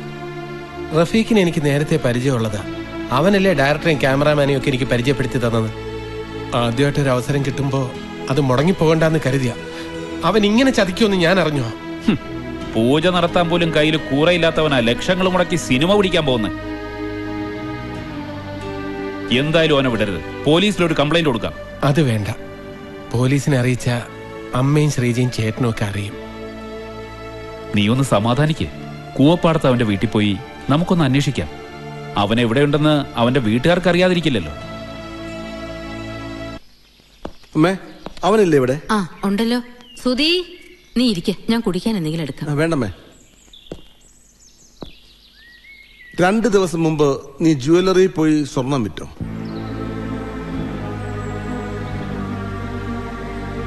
എന്തോന്നും മിണ്ടാത്തത്? ചോദിച്ചു കേട്ടില്ലേ? അത് പൊർജുവിന്റെ കാശ് കൊടുത്ത് ആധാരം തിരിച്ചു വാങ്ങാനായിരുന്നു. എന്നിട്ട് ആധാരം തിരിച്ചു വാങ്ങിയോ? വീണ്ടും 1 ലക്ഷം രൂപ കൂടെ അയാൾ നിന്ന് വാങ്ങി വീട് വിൽക്കാൻ ഏർപ്പാടാക്കി തിരിച്ചു പോകുന്നു. ഈ 4 ലക്ഷം രൂപ നീ എന്ത് ചെയ്തു? എന്റെ ഒരു സുഹൃത്തിന് അത്യാവശ്യം വന്നപ്പോ ഞാൻ മറിക്കാൻ കൊടുത്തില്ല. നിന്റെ മുഖത്ത് നോക്കിയാൽ അറിയാം നീ പറയുന്ന മുഴുവൻ പച്ചക്കള്ളമാണെന്ന്. നീ എന്ത് ചെയ്താലും ഞാൻ അറിയും. കാരണം നീ ഡെപ്യൂട്ടി തഹസീൽദാർ സുകുമാരന്റെ അനിയനാണ്. നിന്നെക്കാൾ കൂടുതൽ ജനങ്ങളുമായിട്ട് ഇടപഴകുന്നവനാ ഞാൻ. ശ്രീജയം കൂടി അറിഞ്ഞാണ് ഇവന്റെ ഏർപ്പാടൊക്കെ. വീടിന്റെ കടം വീട്ടി ആധാരം തിരിച്ചു വാങ്ങാനാ ഞാൻ സ്വർണം കൊടുത്തത്. എന്നിട്ട് ആ രൂപ കൊടുത്ത കൂട്ടുകാരനെ സഹായിച്ചിരിക്കുന്നു. ഒരു ധർമ്മപുത്രർ. എടാ, കൂടെ കഴിയുന്ന സ്വന്തം ഭാര്യയോട് എങ്കിലും സത്യം തുറന്നു പറയണം. എന്റെ ഭാര്യയുടെ സ്വർണം ഞാൻ വിൽക്കുക, പണയം വയ്ക്കുക, എന്ത് വേണോ ചെയ്യും. അതിനെനിക്ക് ആരുടെ അനുവാദം ആവശ്യമില്ല. കണ്ടോ, അവൻ പറഞ്ഞിട്ട് പോയത് കേട്ടില്ലേ? ഇവൻ ജീവിതം തുടങ്ങിയിട്ടേ ഉള്ളൂ. ഇപ്പോഴേ ഇവൻ ഈ പോക്ക് പോയാല് കുറെ കഴിയുമ്പോ കിടക്കാനും ഇടം പോലും ഇല്ലാതെ വഴിയെ തെന്ത് കിടക്കുന്ന കാണാനുള്ള വിഷമം കൊണ്ടേ പറയുന്നത്. അവനിഷ്ടമില്ലെങ്കിൽ അവന്റെ ഒരു കാര്യത്തിന് മേൽ ഞാൻ ഇടപെടില്ല.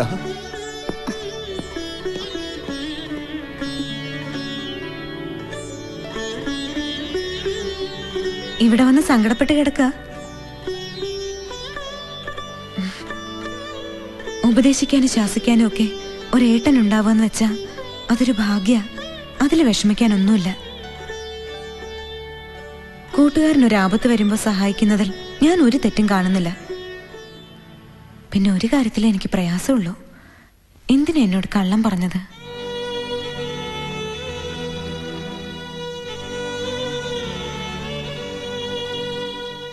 സുധേട്ടന്റെ എന്തെങ്കിലും തീരുമാനത്തിന് ഞാൻ എപ്പോഴെങ്കിലും എതിര് നിന്നിട്ടുണ്ടോ?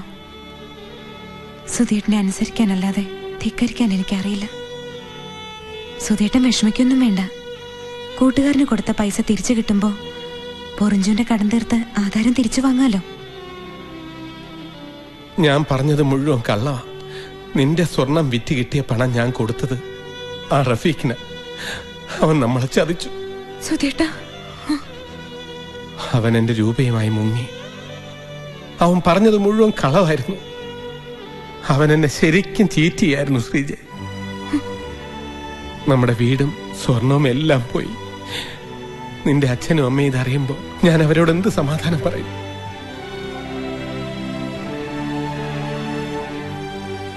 സുധേട്ടൻ ഇങ്ങനെ തളരാൻ പാടില്ല.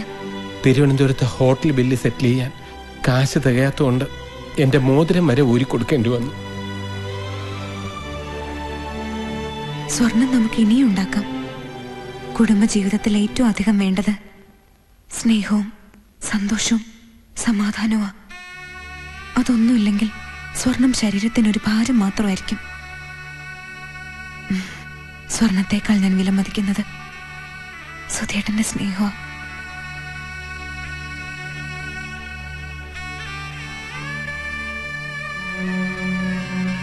2 മാസമായിട്ട് ശമ്പളം എടുക്കാൻ കഴിഞ്ഞിട്ടില്ല. ഇലക്ട്രിസിറ്റിയുടെ കഴിഞ്ഞ മാസത്തെ ബില്ലടച്ചിട്ടില്ല. ഇതൊക്കെ എപ്പോഴാ കട്ട് ചെയ്യണമെന്ന് അറിയാൻ പാടില്ലട്ടാ. ബില്ലടക്കാത്തോണ്ട് ഇന്നലെ ടെലിഫോണും കട്ട് ചെയ്തു. ഇവിടെ വർക്ക് കുറഞ്ഞ സ്ഥിതിക്ക് നീ വേറെ എവിടെയെങ്കിലും ജോലിക്ക് ശ്രമിക്കുക. ഇല്ലെങ്കിൽ നിന്റെ കാര്യം കൂടി കഷ്ടത്തിലാവും. ഇല്ല സുധി, ഞാൻ എങ്ങും പോവില്ല. ഇത്രയും കാലം നിന്റെ കൂടെ നിന്നിട്ട് നിനക്കൊരു ബുദ്ധിമുട്ട് വന്നപ്പോ നിന്നെ ഉപേക്ഷിച്ച് പോകാന്നൊക്കെ പറഞ്ഞ ആർക്കറിയാം, ചിലപ്പോ നിന്റെ സിനിമാ ബന്ധം വെച്ചിട്ടായിരിക്കും നമ്മുടെ സ്റ്റുഡിയോ രക്ഷപ്പെടാൻ പോണത്.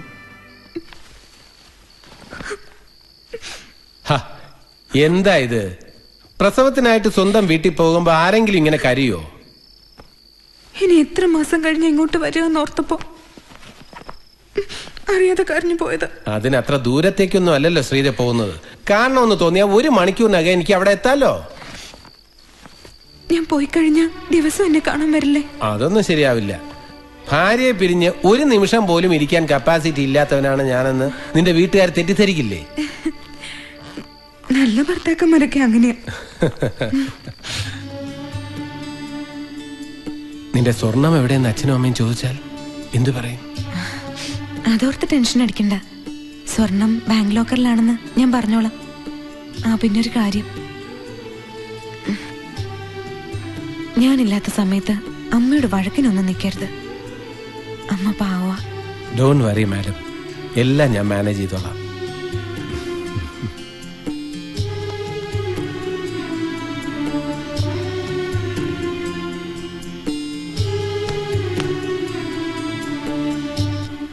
മോളെ, നീ ഇതുവരെ റെഡി ആയില്ല മോളെ. ഇതൊക്കെ ഇപ്പോഴാണോ നോക്കുന്നത്? വേഗം ആവട്ടെ, രാഹുകാലം തുടങ്ങുന്ന മുമ്പ് ഇറങ്ങണം നമുക്ക്. നീ വളെ മലയൊന്നും എടുത്തിരുന്നില്ലേ? ഏയ്, വീട് വരെ പോവാനല്ലേ, ഇതൊക്കെ മതി. എന്ത് വിഡിത്താ പറയുന്നു മോളെ. പ്രസവത്തിന് കൂട്ടിക്കൊണ്ടുപോകുമ്പോ ആഭരണങ്ങളൊക്കെ ഇടുന്നത് ഒരു നാട്ടു നടപ്പല്ലേ? വേഗം ചെന്നെടുത്തിട്ട്. അത് സാരല്ല അച്ഛാ. ഒരു മടിച്ചി എവിടെയായിരിക്കണേ, ഞാൻ എടുത്തോണ്ട് വരാം. ആഭരണങ്ങളെല്ലാം ബാങ്ക് ലോക്കറിൽ വെച്ചിരിക്കാം. ഇന്ന് നിന്നെ വീട്ടിലേക്ക് കൂട്ടിക്കൊണ്ടുപോകുന്ന കാര്യം നിനക്കറിയില്ലേ? സുധി എവിടെ? വേഗം ചെന്ന് ആഭരണങ്ങൾ എടുത്തോണ്ട് വരട്ടെ. സുധി. അയ്യോ അച്ഛാ, അത് വേണ്ട. എന്താ മോളെ? എന്താ മോളെ കാര്യം? അത് സ്വർണം ലോക്കറിലൊന്നും വെച്ചിട്ടില്ല. ഇവിടെ ഒരു അത്യാവശ്യ കാര്യം വന്നപ്പോ സുധേട്ടന് സ്വർണം എടുത്ത് വിൽക്കേണ്ടി വന്നു. വിൽക്ക്? കല്യാണം കഴിഞ്ഞ 1 വർഷം പോലും ആയിട്ടില്ല, അതിനു മുമ്പ് എല്ലാം വിറ്റ് തൊലച്ചോ? അച്ഛാ, കുറച്ച് പതുക്കെ പറ. സുധേട്ടൻ കേൾക്കണ്ട. എന്താ കേട്ടാല്? 3-4 ലക്ഷം രൂപയുടെ സ്വർണ്ണമിട്ട് നിന്നിങ്ങോട്ട് അയച്ചത് ഇവിടുത്തെ ബാധ്യത തീർക്കാനായിരുന്നോ? ഇങ്ങനൊക്കെ ചെയ്യും മുമ്പ് അവനോ ഞങ്ങളോട് ചോദിച്ചില്ല. നിനക്കെങ്കിലും ഒന്ന് പറഞ്ഞുകൂടായിരുന്നു മോളെ?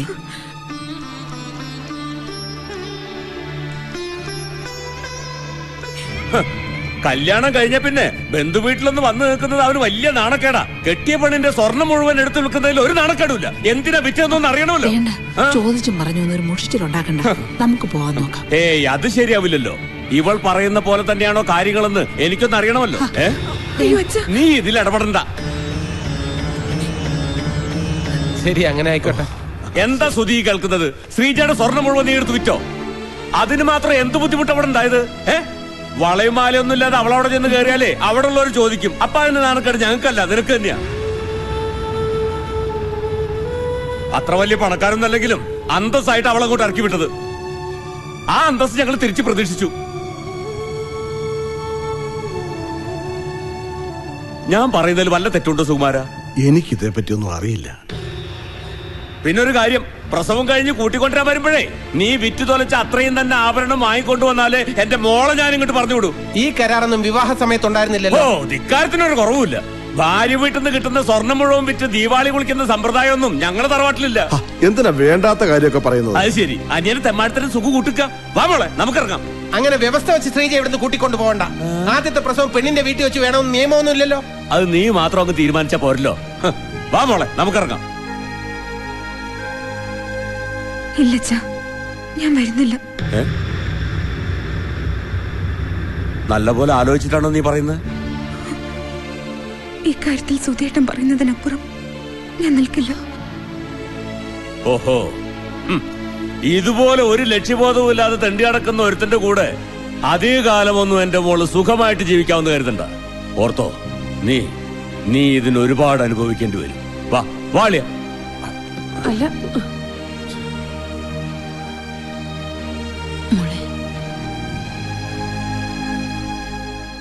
മനസ്സിൻ കടലാസിൽ തമസിൻ നഖശീലിൽ കഥ കോറുന്നുവോ ഏതോ കൈയെന്നും മനസ്സിൻ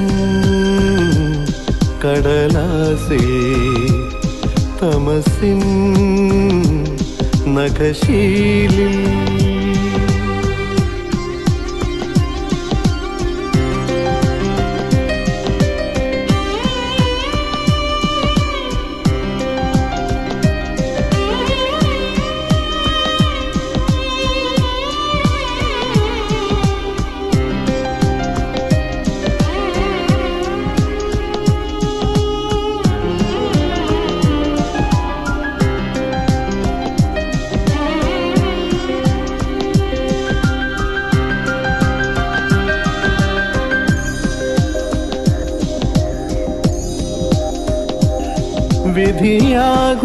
വിധിയാകുന്നൊരസുരന്റെ ഒളിയമ്പു കൊള്ളും നിധിയായ നരജന്മമേ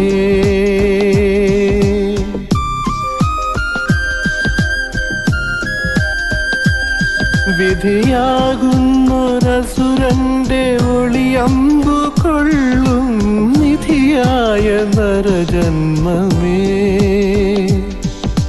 നൊമ്പരം നെഞ്ചിൽ നിറയുമ്പോഴോ തളരുന്നുവോ സ്വയം ഇരുളി മുള്ളുള്ളൊരീ വീതിയിൽ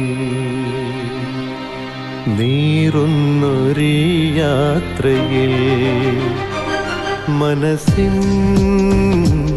കടലാസേ തമസിൻ നഖശീലി കഥ കോറുന്നുവോ ഏതോ കൈയെന്നും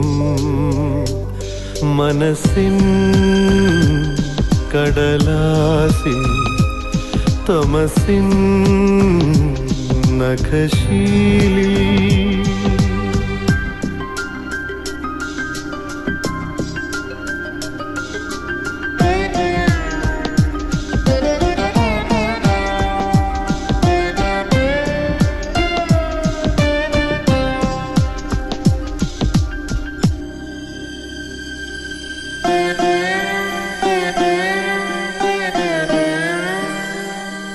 ഇണയാകുന്ന കിളിയൊന്ന് മുറിവേറ്റ നാളിൽ പിടയുന്ന കവിജന്മമേ സാന്ത്വനം ചൊല്ലി വരികില്ലയോ തഴുകില്ലയോ ഇളം മൊഴിയിൽ പൊള്ളുന്നൊരീ ജീവനിൽ ആശ്വാസം നീയല്ലയോ മനസ്സിൻ കടലാസേ തമസിൻ നഖശീലി കഥ കോറുന്നുവോ ഏതോ കൈയെന്നും മനസ്സിൻ കടലാസിൽ തമസിൻ നഖശീലി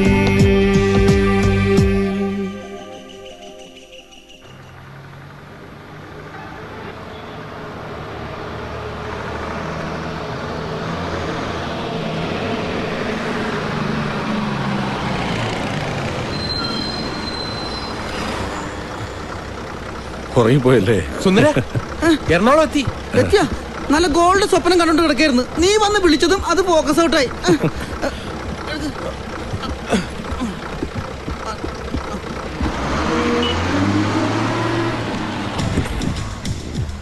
ആ എന്റെ കാറ് വന്നിട്ടുണ്ട് വാ നോക്കണേ ടാങ്കർ അടവക്കല്ലേ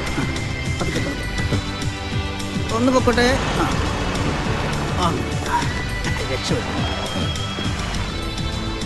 നിങ്ങളെ ഞാൻ ഡ്രോപ്പ് ചെയ്യാം. വേണ്ട സാർ, സാറ് തേവരയിലേക്കല്ലേ, ഞങ്ങളൊരു ഓട്ടോ പിടിച്ച് പൊക്കോളാം. പരിചയപ്പെട്ടത് വളരെ സന്തോഷം. സുധീരെ കഥ കേട്ടിരുന്നോണ്ട് നേരം വെളുത്ത് അറിഞ്ഞില്ല. ഇന്നലെ രാത്രി സാറിനെ കണ്ടില്ലായിരുന്നെങ്കിൽ ഞങ്ങളെ രണ്ടുപേരും ഭീകരവാദികളായിട്ട് ബാംഗ്ലൂർ സിറ്റിയിലെ ജയിലിൽ കഴിയേണ്ടി വന്നു. നമുക്ക് ഇനിയും കാണണം. എന്തെങ്കിലും ആവശ്യം ഉണ്ടെങ്കിൽ വിളിക്കാൻ പഠിക്കണ്ട. Thank you sir. Always we are meeting sir. God bed see. ഇത് കാര്യമാക്കണ്ട സർ, ഇടയ്ക്കിടയ്ക്ക് ഇങ്ങനെ ഉള്ളതാ.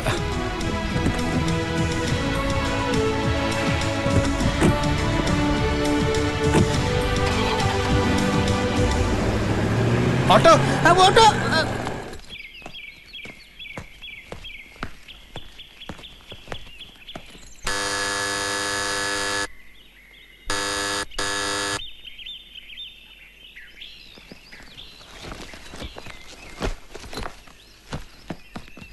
ശ്രീജേ.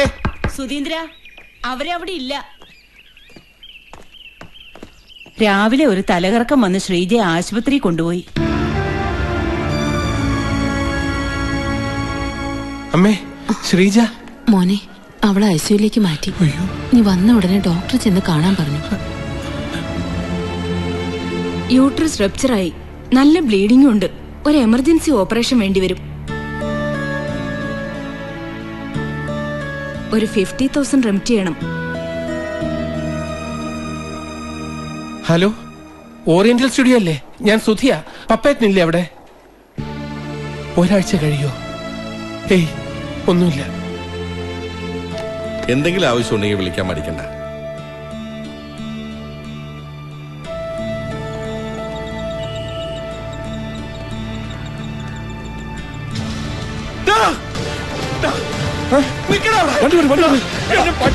എന്റെ കാശ് കൊണ്ട്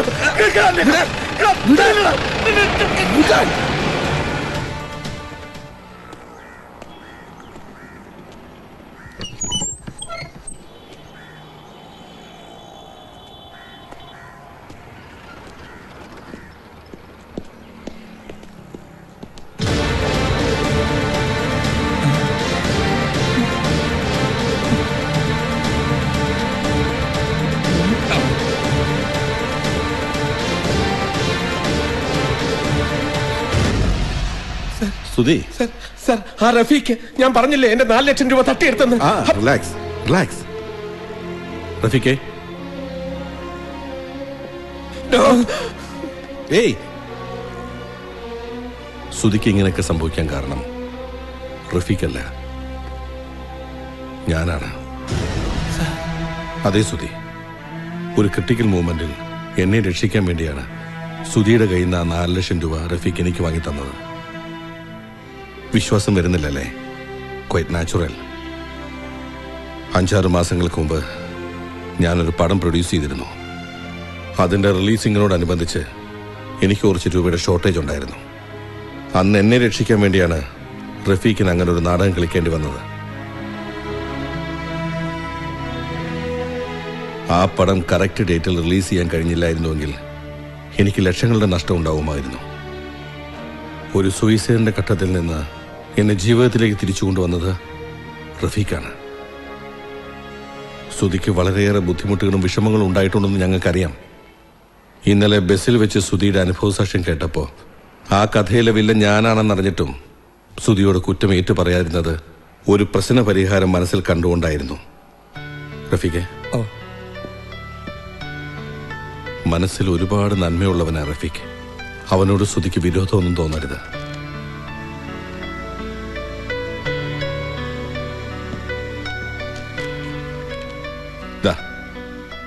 5 ലക്ഷം രൂപയുടെ ക്യാഷ് ചെക്കാണ്. 4 ലക്ഷം രൂപ സുധിക്ക് തരാനുള്ളത്. 1 ലക്ഷം രൂപ എന്റെ പുതിയ പടത്തിന് സ്ക്രിപ്റ്റ് എഴുതുന്നതിനുള്ള അഡ്വാൻസ്. സുധിയുടെ കഴിവുകളെ കുറിച്ച് റഫീഖിന് മാത്രമല്ല എനിക്കും ബോധ്യപ്പെട്ടിട്ടുണ്ട്. വാങ്ങിച്ചോളൂ. ചിങ്ങം 1 പുതിയ പടത്തിന്റെ പൂജയാണ്. ഇങ്ങോട്ട് നോക്കിക്കേ, വ്യാജനല്ല, ഒറിജിനൽ. കാശിന് ഏറ്റവും ആവശ്യമുള്ള സമയത്താ സാറെനിക്ക്. റഫീഖെ,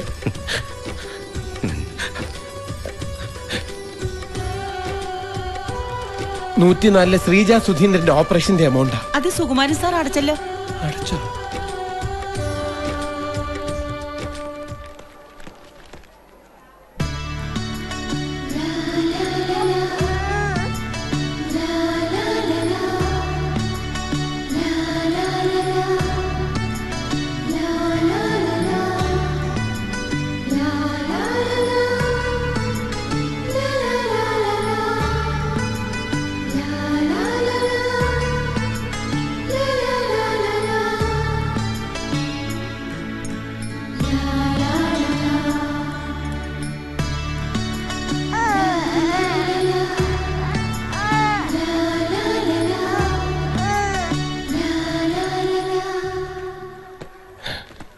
ചേട്ടാ, നമ്മുടെ കഷ്ടകാലമൊക്കെ മാറി.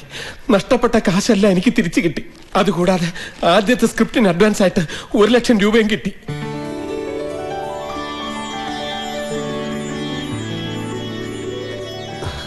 ശാസിച്ചതും ഗുണദോഷിച്ചതും എല്ലാം നീ കൂടുതൽ പ്രയത്നിക്കാൻ വേണ്ടിയാ. എനിക്കറിയാം എന്റെ അനിയൻ കഴിവുള്ളവനാ. ദാ നിന്റെ ആഗ്രഹം പോലെ നീ ഒരു വലിയ തിരക്കഥാകൃത്തായി തീരാൻ ഈശ്വരൻ നിന്നെ അനുഗ്രഹിക്കട്ടെ.